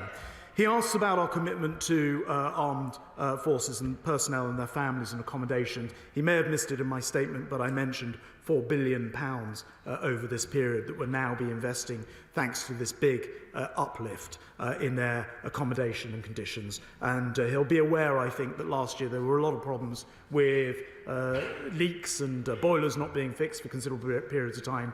There haven't been those stories this year because we've got on top of that with £400 million and making sure the contractors are doing their job. And as he rightly says, we have our differences on things like nuclear deterrence. But I have to say, if there's something that benefits Scotland in particular, I would suggest that what goes on at Faslane, the extraordinary high-quality jobs that produces, and the proud part they play in this nation's defence. Sir Julian Lewis, Chair of this Committee. Thank you, Mr. Speaker. The main reason why this welcome uplift has come when it has been because of Russia's aggression against Ukraine. So does the Secretary of State agree with me that if Russia and Putin are seen to fail in Ukraine, then the threat to NATO will be put back for at least a generation? Conversely, if they succeed, the threat to NATO will intensify. So will he do everything he can to persuade our allies, and especially certain parts of the United States political new establishment, that the success of Ukraine is essential for the peace of Europe and indeed the peace of the world? All right, honourable friends, absolutely right. Although this is £75 billion, and although it takes our budget to 2.5% of GDP, this is a fraction of what it would cost if Putin were successful in Ukraine. There is no chance he would stop there, none. And others would look at this, autocrats elsewhere, and they would exploit the idea that all you have to do is outweight the West, and we'll get bored of it, some form of attention deficit, and we'll give up. defending the things that we said we would never stop defending. And that, in the end, would cost us all a huge amount more. Defence John. Can I first of all congratulate the Secretary of State on his stellar Used Car Salesman Act, which we've come to get used to. But can I, on the 26th of March this year, he appeared before the Defence Select Committee along with officials. His Strategic Finance Director confirmed that next year, when you take Ukraine funding out of the budget, the defence budget falls. So can he tell the House how he reconciles that fact, confirmed by his own officials, with his claim today and the Prime Minister's yesterday of putting this country on a war footing? Well, I'm really sorry that the Honourable Gentleman cheapens what is a very, very important discussion about the defence of the realm with such a ridiculous remark. We all come here in the spirit to discuss these things in a manner which I think is important given the subject issue. He mentions and asks the question about Ukraine. Look, Ukraine is part of what our armed forces and this country are having to deal with. And we don't ask America to strip out their help to Ukraine in the same way as we didn't ask them to strip out their help to Afghanistan or ours or Iraq or ours, because it is part of our core defence budget. And yesterday, and I didn't mention this in my statement, and perhaps on this basis, the Honourable Gentleman may be forgiven, Right Honourable, may be forgiven, because we also said yesterday that our enhanced amount of money to Ukraine isn't now just for this year. We are going to carry on doing that every single year into the future. So yes, it is part of our core expense. Francois. Thank you, Mr. Speaker. Can I commend the Secretary of State for obtaining this massive £75 billion increase in defence, which theoretically would actually allow us to buy 20 new Queen Elizabeth-class aircraft carriers. At the risk of upsetting our excellent First Sea Lord, we're not likely to do that, but we are putting our defence industry on a war footing. So can we do the concomitant thing and create a war reserve of equipment with older Typhoons, older warships and older armoured vehicles, so that if we had to fight at short notice, we have enough equipment to do it, and so we can tell our adversaries, when we say civis pacem parabellum, we actually mean it. Can I thank my right honourable friend for his words, but not just for that, but for his constant campaigning on this subject. Those of us who've been subject to him in a select committee know that he knows his facts, knows what he's talking about, and has done as much as anybody to ensure that this uplift is happening. I can confirm to the House we won't be using the £75 billion for 20 new aircraft carriers. He mentions an interesting point about what we could do with the older equipment. I have to say to my right honourable friend, right now I'm much more minded to send that equipment to Ukraine, and that's why yesterday I pulled together the biggest package of donation to date in this now into the third-year war of equipment to Ukraine. I think for the time being we'll be sending it in the easterly direction. Thank you, Mr. Speaker. Can I ask the Secretary of State what he believes a war footing is? Very simply, actually, and Ukraine has taught a lot to the world about this. When it comes to doing things like producing sufficient munitions to restock the Ukrainians, it's very difficult to do that instantaneously, in fact impossible.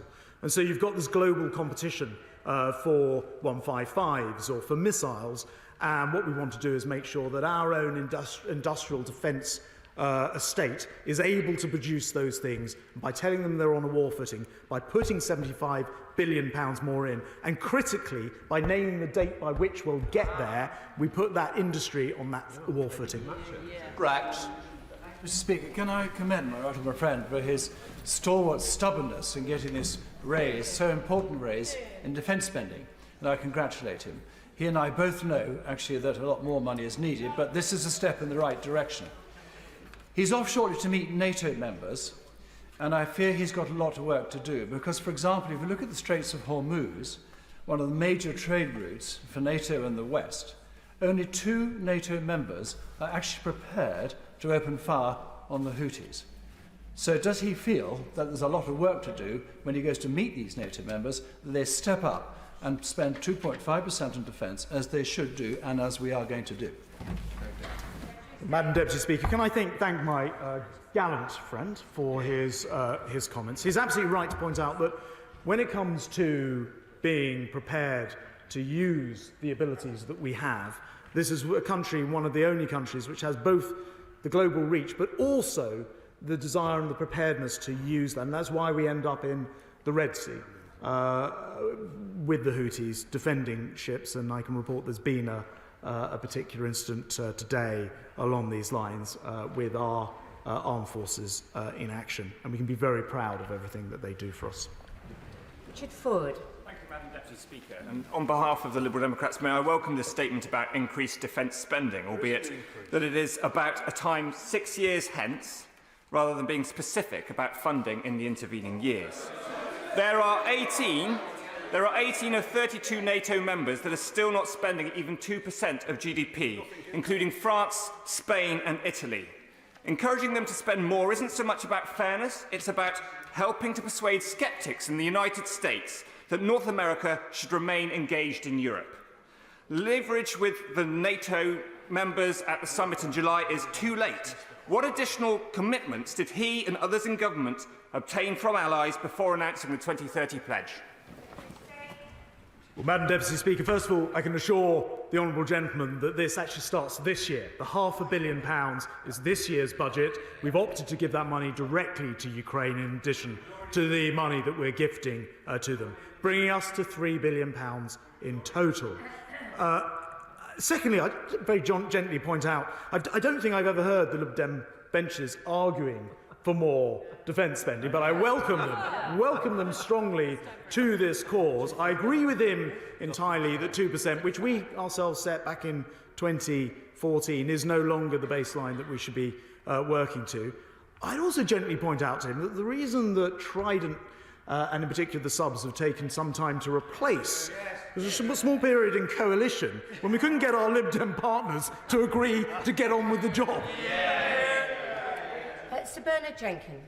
Deputy Speaker, if I may just in passing pay tribute to the late Frank Field, who voted for the renewal of Trident, unlike many on the front bench, and would have understood that deepening our defence capability in the conventional forces is a vital part of the deterrence that NATO provides for the security of Europe. And I commend my right honourable friend and the government for leading the way on this and setting the example by leadership.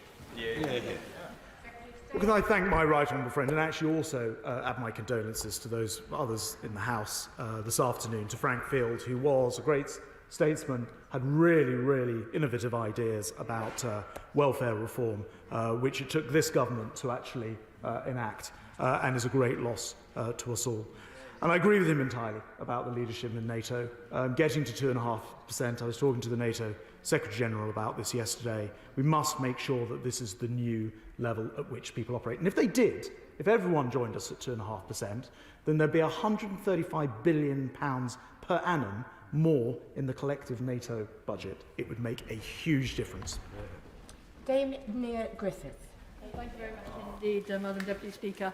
Well, Labour is absolutely committed to reaching 2.5%, and we very much welcome the additional £500 million for Ukraine. But time is absolutely of the essence. So what is the Secretary of State doing to speed up the delivery of those much-needed military supplies to the front line in Ukraine? Good question. I very warmly welcome the Honourable Lady's comments, and I very much hope that her front bench, who haven't attached the timeline that she urges to this, are listening closely to her. In terms of delivery of those items to the front line, we will be extremely fast in a matter of days into weeks on delivering quite a lot of the items that we have outlined in a very extensive package yesterday. They do come into a lot of different forms, and some, by their physical nature, will take longer to deliver than others. But that delivery we can expect in the next few days into weeks. David Mandel. Welcome my right honourable friend's announcement and indeed the decision finally made in the United States. Can my right honourable friend confirm that investment will not just go into tech but will go into the logistic and warehousing and background facilities here in the UK, such as at MOD Longtown, a very important employer for my constituency, to ensure that our frontline forces have the best supplied kit that they could possibly have?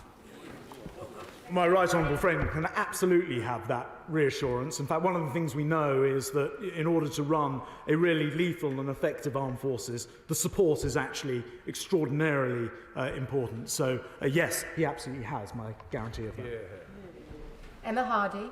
Thank you, Madam Deputy Speaker. Since 2010, the government, with their Liberal Democrat partners, have missed recruitment targets every year, with the Times warning that the army could fall to 70,000 full-time equivalents.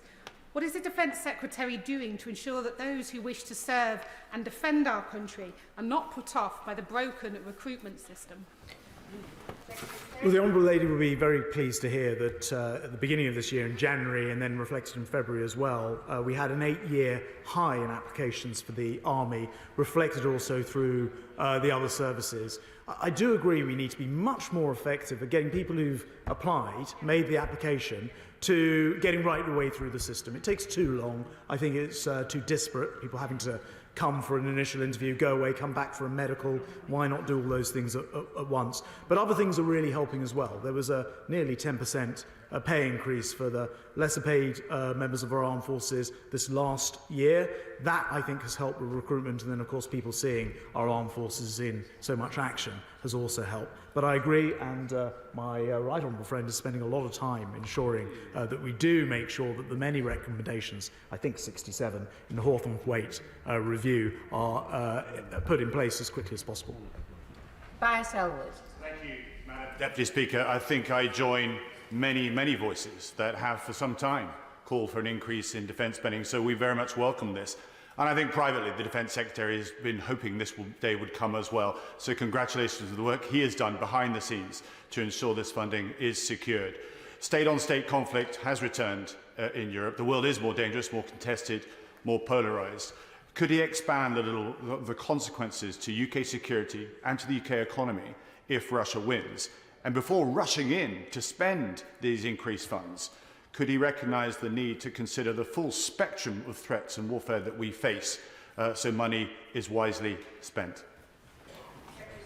Well, my right honourable and gallant friend has been a very important part of ensuring that we've got to today. I hadn't realised I'd been keeping my own desire to reach this quite so secret as he describes.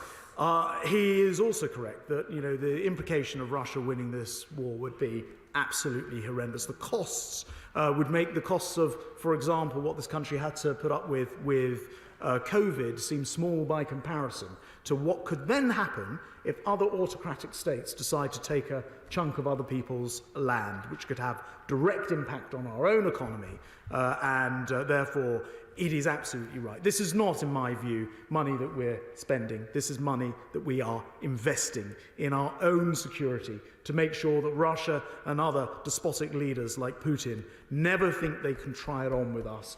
We will be investing it extremely wisely in many of the programmes that he and other members across this House are already familiar with, as well as innovative new areas like the Dragonfire. Drew Hendry. Thank you, Madam Deputy Speaker. And can we first of all thank the urgent support for Ukraine? Thank you for the urgent support for Ukraine. It's much needed just now. But given that the Institute for Fiscal Studies pointed out in the Chancellor's budget that there was a conspiracy of silence between the government and the Labour Party for following the fiscal rules about where £20 billion worth of cuts would come in public services, and that this announcement, according to them, adds another up to £9 billion of cuts to public services, can he explain where those cuts are going to be undertaken? Well, Madam Deputy Speaker, we've already laid out this plan is fully costed and funded, and we've done that by, as I mentioned to the House already, saying that we'll reduce the size of the civil service by 72,000. Now, that's not a one-off cut, that's 72,000 each year of money which is not being paid and therefore helps to fund. And there are some other things that no doubt the Chancellor will wish to get into. But if he takes a look, and I don't know whether he has yet, at page 20 and the annex, he'll see how this is all set out on the page. Sir Alex Shelbrooke. Thank you, Madam Deputy Speaker. May I first of all absolutely welcome this very important investment in defence. As my right honourable friend says, the world is a very changed place, and it's very important. And I'm sure he'd agree with me that defence is indeed a public service. Just in terms of the extra funding and the projects he's announced, can I ask my right honourable friend to make sure he speaks to the Treasury that the programmes are fully funded and not just capital investment? Because the Treasury have a habit of saying it's fine for capital investment, but let's not worry about revenue. And these projects will need revenue. So can I make sure he has those conversations with the Treasury? Very good point. My right honourable friend makes a very clear point based on his own experience, I believe, of the department. You've got to make sure that you're just not funding the capital, but that you have the resource to then run the equipment. I think it's a very, very important point he raises. This budget enables us to ensure that that is very much properly done. Debbie Abrahams. Thank you, Madam Deputy Speaker. And I also welcome the 2.5% increase. The world is definitely a more dangerous place and has become so over the last 14 years. I can only suppose that the announcement wasn't made in last month's budget because it would have come under the scrutiny of the OBR. But could the Defence Secretary mention exactly what proportion of this 2.5% will be spent on cyber security and also on armed services personnel? Well, I should point out to the House, we've always said that we would do this when conditions allowed. Inflation last week fell to just above 3%, 3.2%, down from over 11%. We saw 10 days ago Iran fire hundreds of missiles at a democratic state. We were involved in part in their collective defence. And I think it is therefore to say both the world is showing itself to be even more dangerous, and we have reached the point where we are seeing growth back in the economy, inflation falling, and now is a right time to do this. She asked a very specific point actually about the sums which will go into, for example, cyber or perhaps into space. I don't have those figures on me. I'd be very happy to write to her with a sort of overview, because I think it will take a bit of collation to work out exactly what that would mean from the existing budget, not in no small part because quite a lot of what happens in STRATCOM, so Strategic Command, which covers those areas, crosses over into other parts of the armed forces, so it's not quite a simple question to answer. Flick Drummond. Thank you very much, Madam Deputy Speaker, and can I say this very welcome statement, so thank you very much. My right honourable friend mentioned the Rick Haythorne-Thwaites report, so I was wondering when we were going to get an update, in particular more about the plan to spend the £4 million investment in the service families accommodation. Very soon, Madam Deputy Speaker. Thank you very much. I do accept the need for additional defence spending, but can I ask the Defence Secretary for a reassurance that the government's strategy for UK and indeed global security going forward will have an appropriate balance of hard and soft power? By that I mean ongoing investment in diplomacy, humanitarian assistance, international development, including potentially the restoration of the 0.7% of GNI target, and indeed support for the international rules-based order. Well, I certainly reassure the honourable gentleman that that is something that we're always MOD looking to do. So we've just made our 7th or perhaps now 8th drop into Gaza of food aid using the RAF. We're working with the Americans on other solutions, including the PIR, and I work very closely with the FCDO. Indeed, I used to be a DFID minister, so I'm well aware of the issues that he is raising. And MOD will always look to assist wherever we can with our armed forces, often combining that hard and soft power together. James Sunderland. Thank you, Madam Speaker. This has been a good week for defence, and I commend the government on its 2.5% commitment. But the issue, of course, is how we spend it. Rather perhaps than focus on exquisite exclusivity, or heaven forbid, indulge single-service bad behaviour, could the Defence Secretary please confirm to the House that the money will be spent on plugging existing capability gaps, on better operating the platforms that we do have, and ensuring that we have the activity, the resilience, and also the sustainment to make sure that our forces maintain and enhance their world-leading, persistent global posture. It's an excellent question. My right honourable friend, the Defence Procurement Minister, has done an outstanding job in a publication that I recommend to everyone in the House, even though the name is the Integrated Procurement Model. It is much more exciting than that sounds. It has, for example, already been the new model responsible for bringing forward the procurement of, again, the Dragonfire by 5 years, because rather than trying to create some exquisite, unbelievably complicated, never quite right piece of equipment, this will instead bring things into the field and then allow them to be spiral developed further. So my honourable friend's absolutely right about the way that we're going to use this money much more intelligently in order to make sure we get kit into the field and then expand and improve it from there. Okay. Thank you, Madam Deputy Speaker. While welcoming the 2.5%, the modus operandus of this particular Secretary of State is to come to this House, announce billions of pounds to get people salivating about it, only for it never, ever to happen. Northern Powerhouse Rail, HS2, we know it, the country knows it, the brass knows it. So, the Times is reporting that we're going to fall below 70,000 full-time equivalent troops. Where will we be in terms of boots on the ground in a year's time, Secretary of State? Right.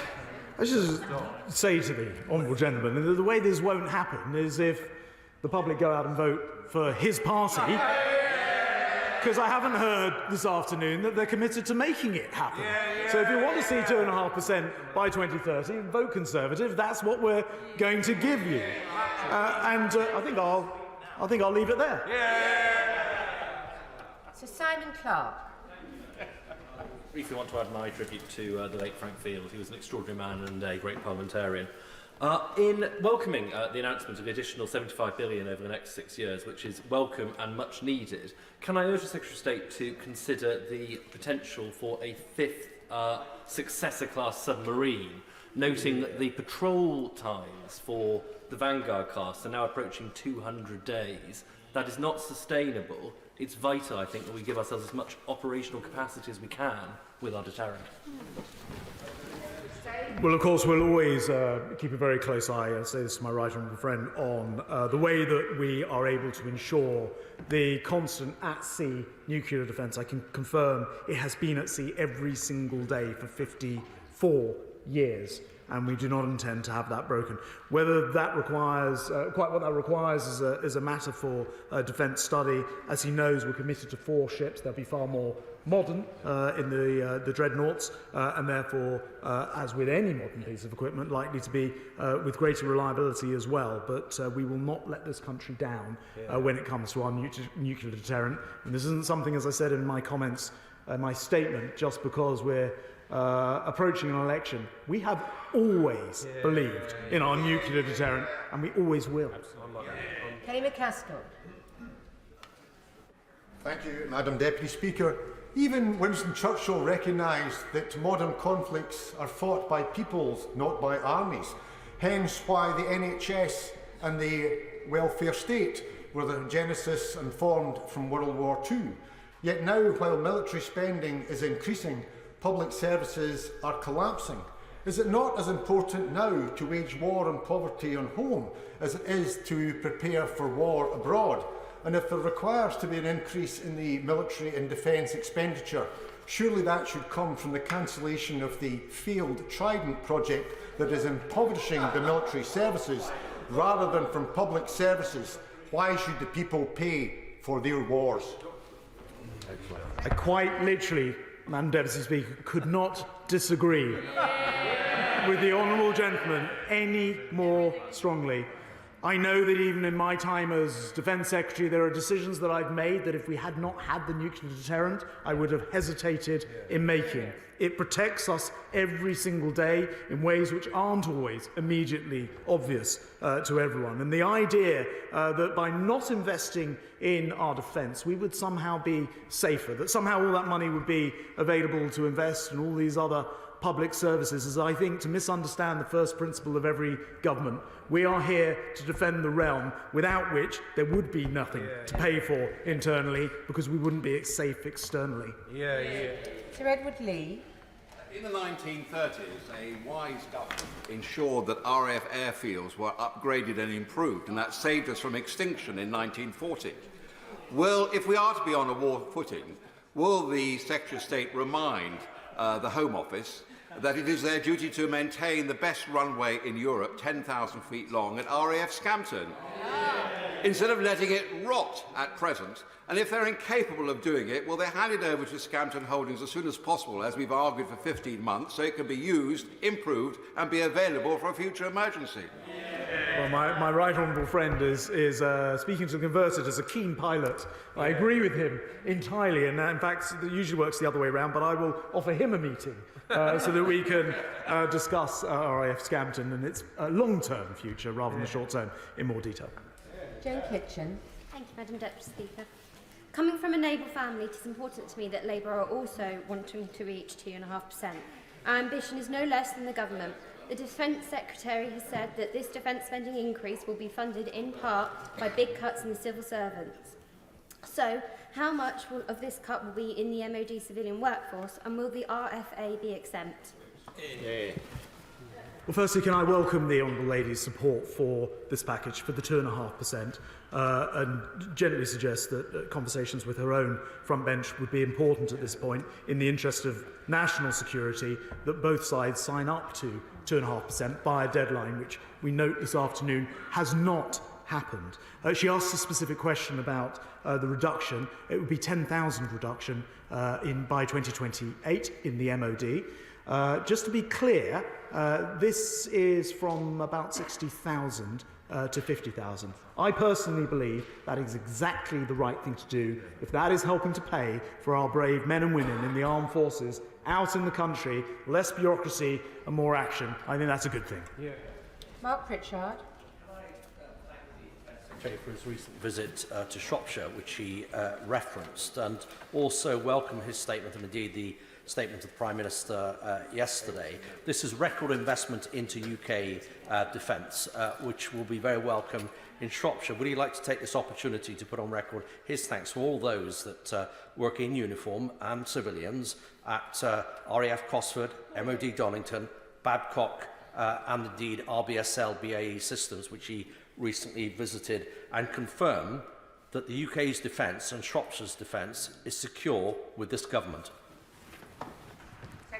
Well, I warmly join my right honourable friend in sending exactly that message. As he says, just last week, I was up at looking at the Challenger 3 coming off the production line, the first prototypes, in his patch, and my only regret was that I wasn't able to see him at the same time.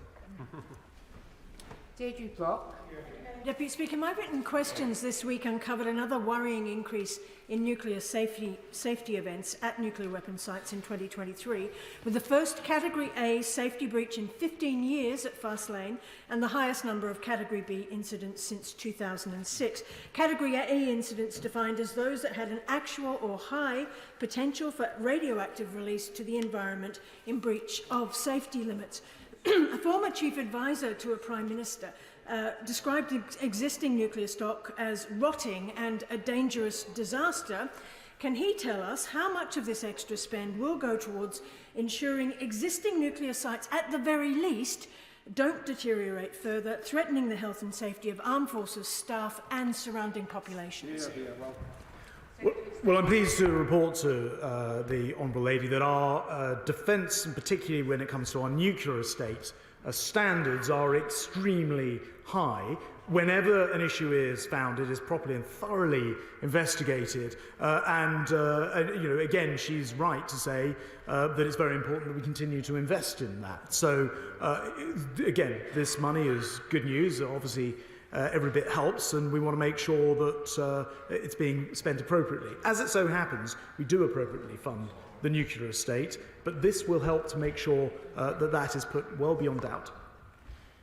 James Gray. This very welcome announcement of a no strings attached, guaranteed move to 2.5% of GDP sends a very, very powerful message indeed to two groups of people. First of all, our NATO partners, and secondly, to our adversaries around the world. But would the Secretary of State not agree with me that powerful message is undermined by what I can only describe as the mealy-mouthed response of the front benches, both the Labour and Liberal Democrat and Scotland front benches this afternoon? If they will not support what we are doing, what sort of message does that send to Putin and to other enemies? Surely what we don't want now is cross-party consensus on this. It has to be 2.5%, and Labour has to side with us on it. Madam Deputy Speaker, I could not agree with my honourable friend more. Sarah Jones. Thank you, Madam Deputy Speaker. Can I just take this opportunity to pay tribute to the reservists based in Croydon, who among many roles have been in Estonia helping to keep us all safe. Labour wants to reach 2.5%, but my friend, the Shadow Defence Secretary, asked why there is no budget line or fully funded plans for this announcement. And this appears to be a bit of a pattern across government. Only yesterday, I learnt that a £1 billion announcement made about carbon capture and storage several years ago still appears nowhere on a Treasury budget line. If the government plays so fast and loose with our public funding, how on earth is the Secretary of State going to deliver the economic stability on which our defence spending relies? Well, I really encourage the Honourable Lady, and in fact all of the benches opposite, to have a closer look at what we announced yesterday, because this is a fully funded announcement. We've explained where the money is going to come from. We've set out in tables that you can go and read, Madam Deputy Speaker, the funding for the £75 billion. Now, there is a choice, and it is true that choice exists, that I know the front bench needs to talk not only to their backbenchers about, because they won't agree with increasing to 2.5% by 2030, but unfortunately, many of them within their front benches as well, 11 in particular. Those will be the ones who have voted against Trident, some of whom wanted to leave our nuclear deterrent behind and possibly even leave NATO as well. But on this side of the House, I can say we are entirely united in the idea of spending 2.5%, setting a date for it now, setting out how that spending is going to work, and making the choices to get there. Ruth Edwards. Thank you, Madam Deputy Speaker. I strongly welcome this investment, which rightly recognises the increasingly unstable world in which we're operating. Many of our military capabilities are, of course, powered by advanced semiconductors, and recent years have shown how fragile these supply chains can be. So could the Secretary of State set out what the government is doing to develop alliances, strong alliances, focused on securing our supply of this vital component?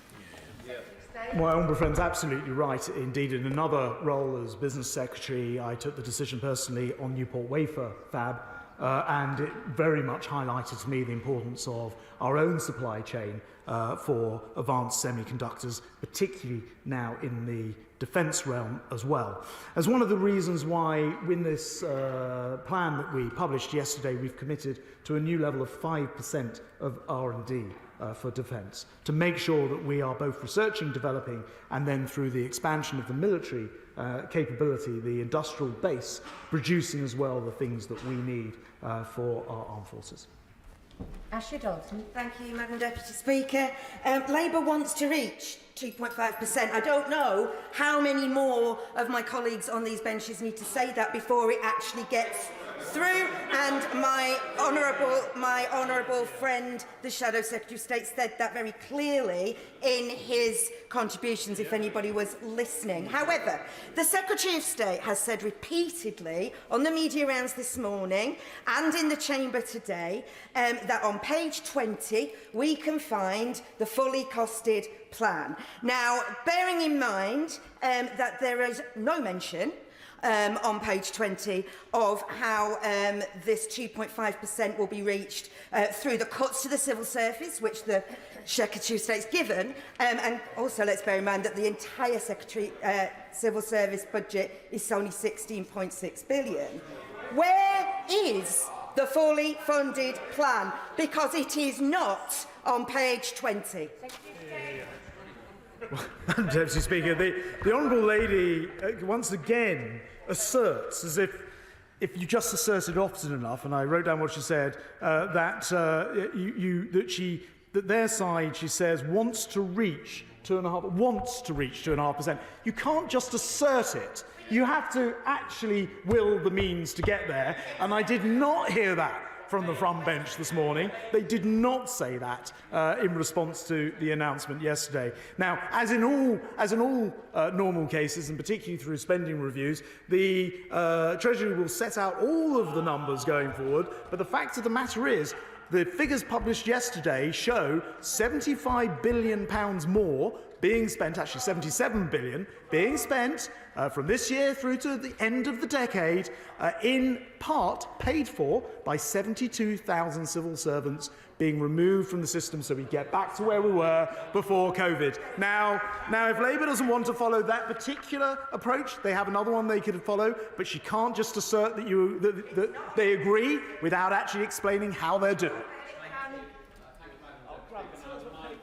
In the register of members' interests. I also warmly welcome this increase to 2.5% of defence spending, and I congratulate my right honourable friend and the Prime Minister on the leadership role they're providing to NATO. Could he elaborate a little bit more on the balance of where this extra money will go in terms of meeting the existing challenges in the equipment plan and introducing innovative new capability through the new procurement model that he was commending to the House earlier?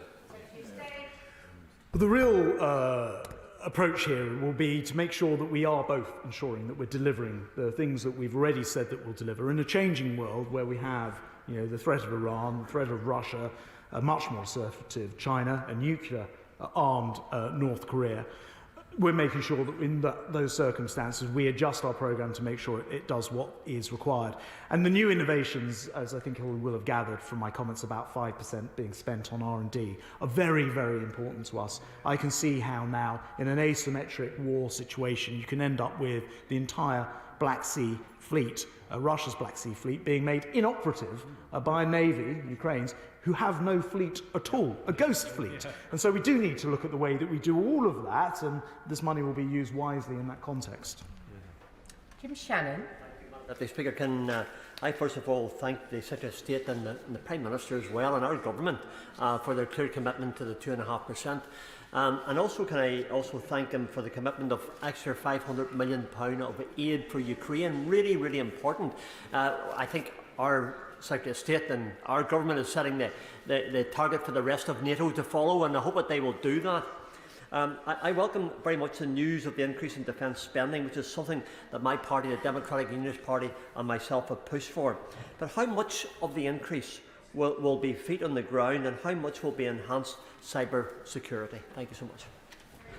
Well, in terms of personnel, we're sticking with the Defence Review and the refresh, which set out the exact numbers. I think it is 188,000 through all three services.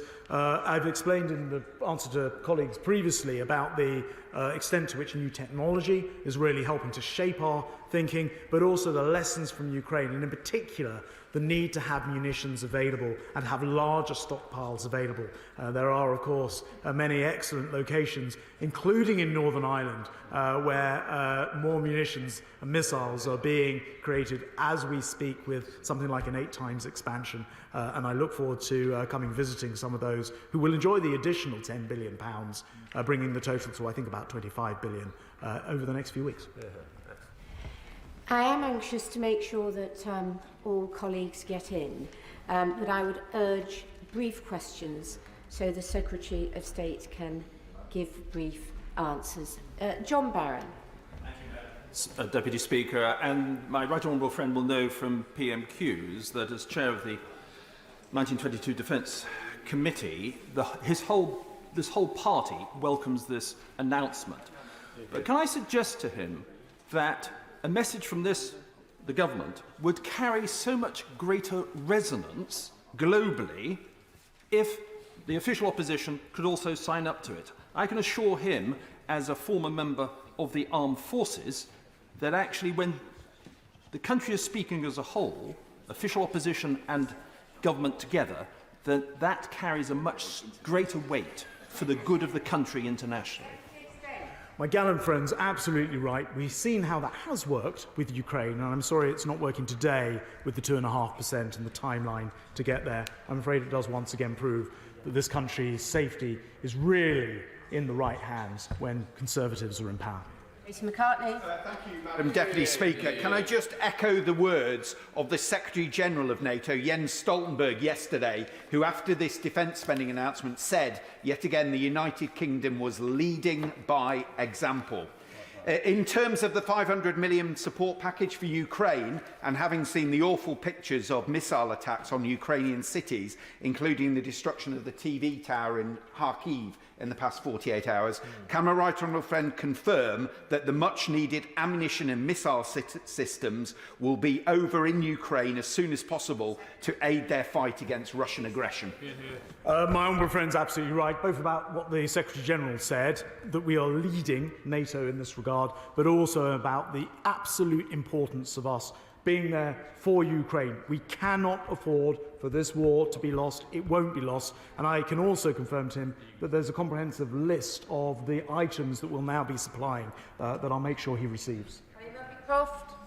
Thank you, Madam Deputy Speaker. It was widely reported some months ago that my right honourable friend, along with the Secretary of State for Levelling Up, had written to the Prime Minister setting out their concerns about the future of Scunthorpe's blast furnaces. For all the reasons he has stated today, this is more important than ever.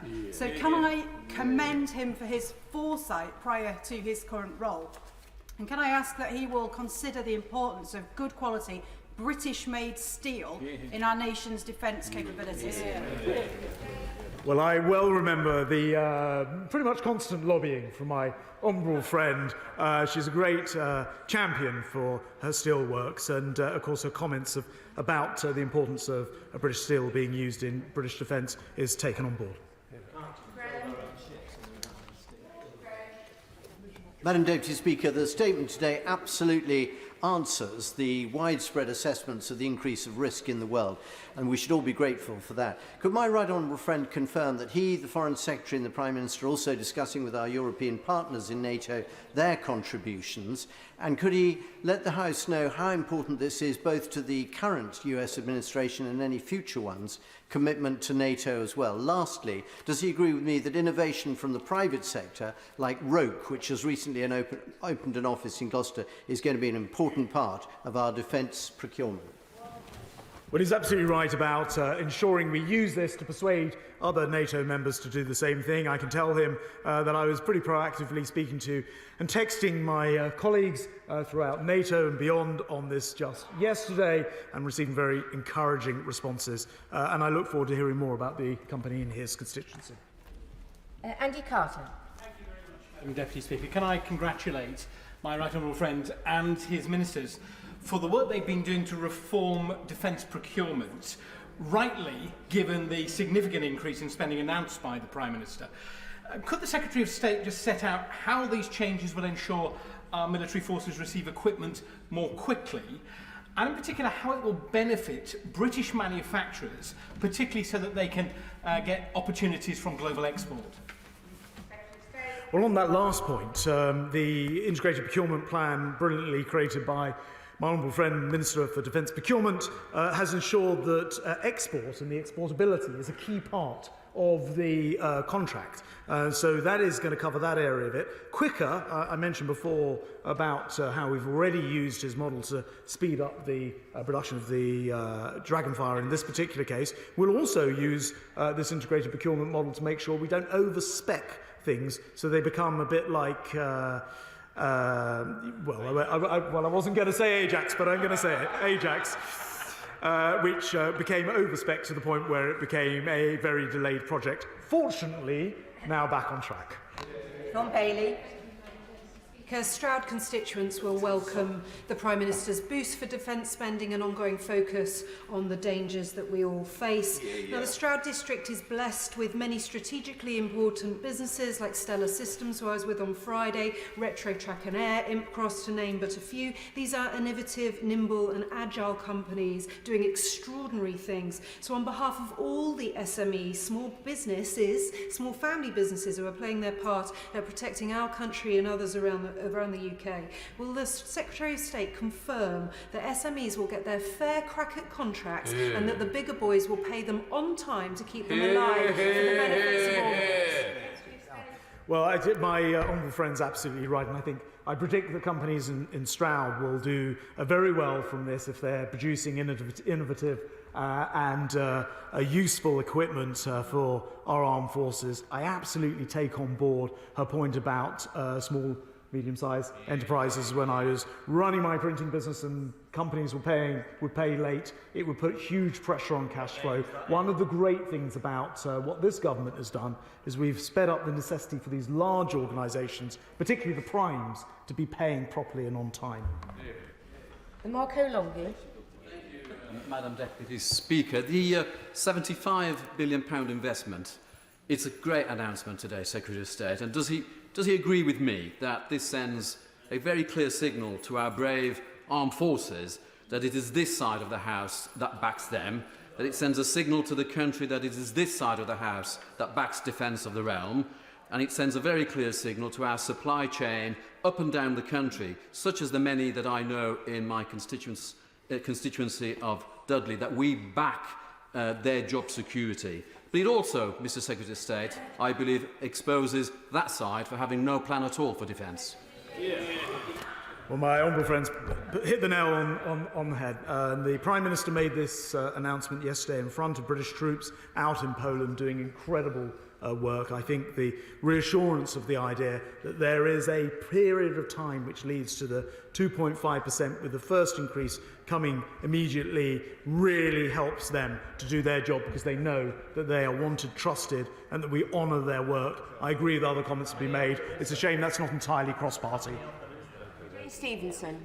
Madam Deputy Speaker, I warmly welcome this announcement. The Secretary of State was kind enough to call in on me in Wolverhampton North East last week, and I spoke about the importance of aerospace to my local economy with companies like HS Marston, Collins and Moog Aerospace.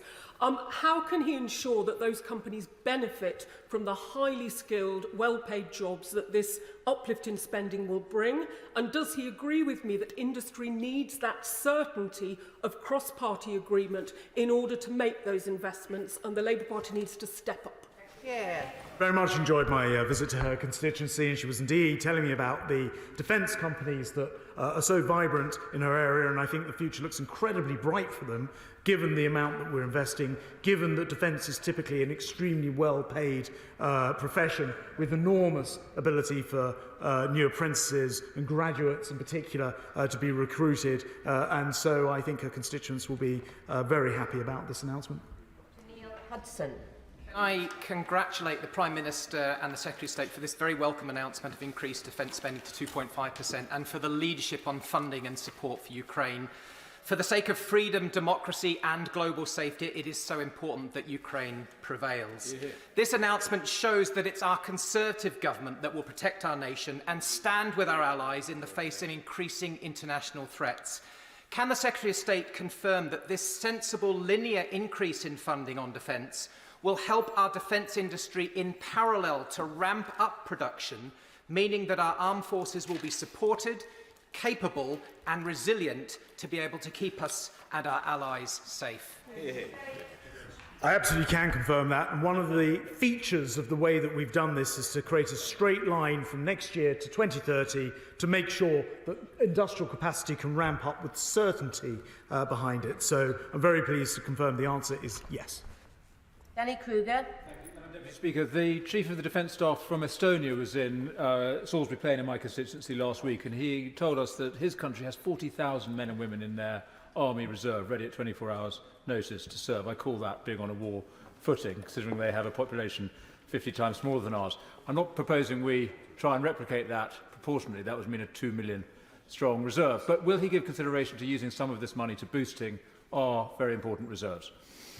Secretary of State. My honourable friend will know that we are twinned with Estonia through NATO, and we provide protection for them. They are, of course, very much on the front line with Russia in a way that we're fortunate not to be, so that rather than use some of our 30,000 reserves currently, we're able to use the many other things that we bring to NATO and to their protection, including the ability to provide them with personnel and equipment, which is something that we do on a very regular basis. Simon Fell. Madam Deputy Speaker, can I commend my right honourable friend for the work he's done in setting this new 2.5% baseline? It will reassure our allies, send an important message to our adversaries, and also strengthen our industrial base too. And can I thank him for the work he played in securing £220 million for Barrow as well, through the Team Barrow project, securing our future but also easing delivery of Dreadnought and SSN AUKUS. But of course, Barrow Shipyard isn't alone in delivering the submarine enterprise. So could my right honourable friend confirm that some of this £75 billion will be spent on other key sites such as Faslane, Devonport and others? I absolutely can confirm to him that this is intended to benefit across the country. And actually, in the document itself that we published yesterday, there's a great map which shows all the different areas of the country and how they're going to benefit each region as well. It's on page 10 for reference, and as he rightly says, not just in our nuclear estate but throughout the defence estate, there isn't a constituency in this House which does not benefit from the £75 billion announcement yesterday. It's time for others to follow it. Robin Miller. Madam Deputy Speaker, can I add my own tribute to the late Lord Field, and for him taking the time to talk to this Conservative councillor about a concern that we shared for the weakest and most vulnerable in society, something that reaches across the aisles. There's no doubt the international threat is developing and the world is a more dangerous place, so I really welcome this statement today. And what I hear is an investment in the armed forces we need, not necessarily the armed forces we had. But does my right honourable friend then share my concern that the statement from the opposition that they are planning to conduct a review actually is verging on the careless, in that it only gives comfort to those who seek this UK harm? He's absolutely right about the armed forces that we need, not the armed forces that we had. And we want our armed forces to be lethal, quick, agile, capable, and that is why it's so important that we put the £75 billion in. But he's also right to point out that to now have yet another review is simply to invite chaos and delay exactly the time our adversaries are looking at us and looking for us to get on with the job of delivering this 2.5%, or rather they're hoping we don't, and I'm afraid it rather plays into our adversaries' hands not to do this. Ian Leading. Mr. Speaker, I'd like to thank the Secretary of State for the announcement of 2.5% in defence spending by 2030. And would my right honourable friend please acknowledge the fantastic effort delivered by our reserve forces, something I had the pleasure to see myself on last Saturday in Northumberland. I absolutely welcome my honourable friend's comments. I do join him, and there are many reserves, including in this House, including Minister for Defence and People. And we thank them all for their service, the time they give, and also their employers who give their time back to them to be able to be reservists. And we're very grateful for all that they do. I thank the Secretary of State for his statement. Point of order, Richard Bergen. Thank you, Madam Deputy Speaker. I would like to raise a point of order regarding the information we've been receiving in this House about the government's ongoing arms exports to Israel, about which the Deputy Prime Minister spoke earlier too. A hearing finished yesterday at the High Court on a judicial review into arms exports provided lots of information that, and I'll say this politely, is far from the impression we have been given by ministers about how arms sales, and especially about how we have the most robust arms export licences in the world. One such example is that although the government last reviewed and approved arms sales to Israel on the 8th of April, it appears that this did not consider the killing of 3 British aid workers in Israeli airstrikes on Gaza on the 1st of April. I think we all find that shocking. So, Madam Deputy Speaker, can you advise how we can ensure the government is providing this House with up-to-date and accurate information, and how we can best hold the government to account over this pressing and serious matter. Well, I thank the honourable gentleman for his point of order and giving me notice of it. I think you will be interested to know that ministers were giving evidence to the Business and Trade Committee on this subject earlier today. And in view of that, I am sure he will find a way to ask ministers about any new information which may have come to light since they last answered questions on this subject in the Chamber.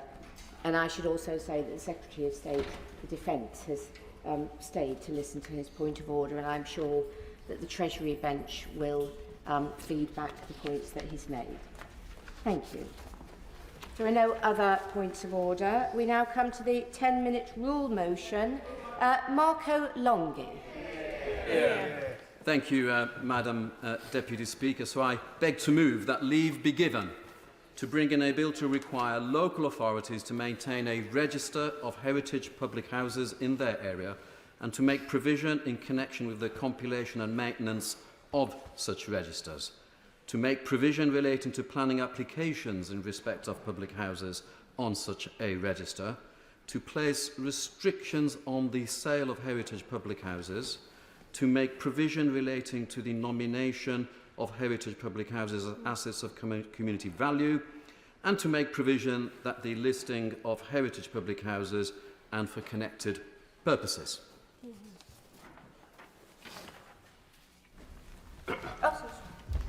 The question is that the honourable member... You've got 10 minutes. Continue. Right, OK. Madam Deputy Speaker. That was short. Yes, no, I know. Yeah. I stand before you today with a call to action. On the 5th of August last year, we learned of the devastating loss of a cherished piece of my local community's history, the Crooked House. This beloved pub, with its unique character and rich tapestry of stories, was senselessly destroyed in what was seen by most as the ruthless pursuit of profit over preservation. The Crooked House wasn't just a pub. Over centuries, it was a gathering place, a sanctuary, a piece of our shared heritage. Its walls held countless memories and countless moments that defined our lives in the Black Country and far beyond.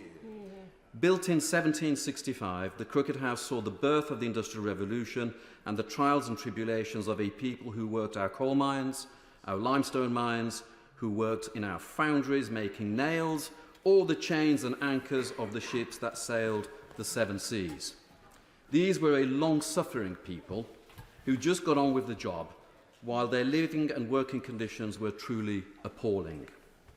So seeing the Crooked House violently reduced to ashes and rubble immediately tore a profound wound that cut deep into the consciousness of a people, not just locally, but nationally, and in fact, from all corners of the planet. But the destruction of the Crooked House is not just a tragedy, it's a wake-up call. It exposes a disturbing trend where short-sighted greed trumps the preservation of our cultural heritage.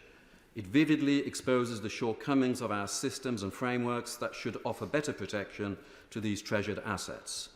Anybody who might push back at this assertion should perhaps explain why it is that across the country, historic pubs, the hub of many local communities, are under threat from the same forces that claimed the Crooked House. That's why I'm here today. I'm here to say enough is enough. It's time to put people and history before money. It's time we enshrine the protection of our heritage pubs in law to give them the best chance of surviving the forces of greed, but also the winds of change. Imagine a future, Madam Deputy Speaker, where every historic pub is safeguarded, where people cannot act with impunity, and where our communities can thrive around these cherished institutions. It's a future we can create, but only if we act soon. We need improved legislation that empowers, but also compels, local councils to better protect our heritage pubs. legislation that makes it financially unviable for those who destroy our history, legislation that enshrines the rights of communities to have a say in the future of their local pubs in a meaningful way, and legislation that will give these pubs the best chance to survive as businesses. In preparing this bill, it is important that I acknowledge the advice and support I received by many. Mr. Greg Mulholland, a former member of this place who leads the campaign for pubs. The Right Honourable Member for Kenilworth and Southam for his incisive advice and the support given by so many local people under the umbrella of the campaign to rebuild the Crooked House. Some of them are in the gallery today. There are three key elements to the proposed legislation. The first examines the role of local government. The second, how temporary restrictions on the sale of heritage pubs could give them a fighting chance. And thirdly, how the process for the purchase of assets of community value can be assisted by this legislation. The first step would empower and compel local government to create and maintain a register of heritage pubs. This would trigger assessments for possible listing. It would highlight their local importance and ensure that local planners have immediate visibility of any impending activity on site at point of sale. The Crooked House had no protections whatsoever, and an immediate application for listing had no chance of succeeding while events unfolded very quickly. So the current voluntary schemes are obviously inadequate and cannot keep pace with those who will act out greed and with impunity. In Wales, under Section 24 of the Historic Environment Act 2016, buildings are automatically given statutory protection whilst Welsh ministers make listing decisions. These protections apply until Welsh ministers have made their decision. This is an example of something that could apply in England. The second element would involve placing temporary restrictions on the sale of a heritage pub. This is not something that I would normally advocate. Meddling with property rights goes against all my instincts. But if an asset with heritage and local community value is to have a chance of surviving against the changing purchasing habits of customers and against the cold, hard decisions made by brewery accountants, then I have concluded that restricting the sale of these pubs temporarily for a 12-month period to pub trade-only buyers and at a price independently agreed by trade specialists seems like a reasonable step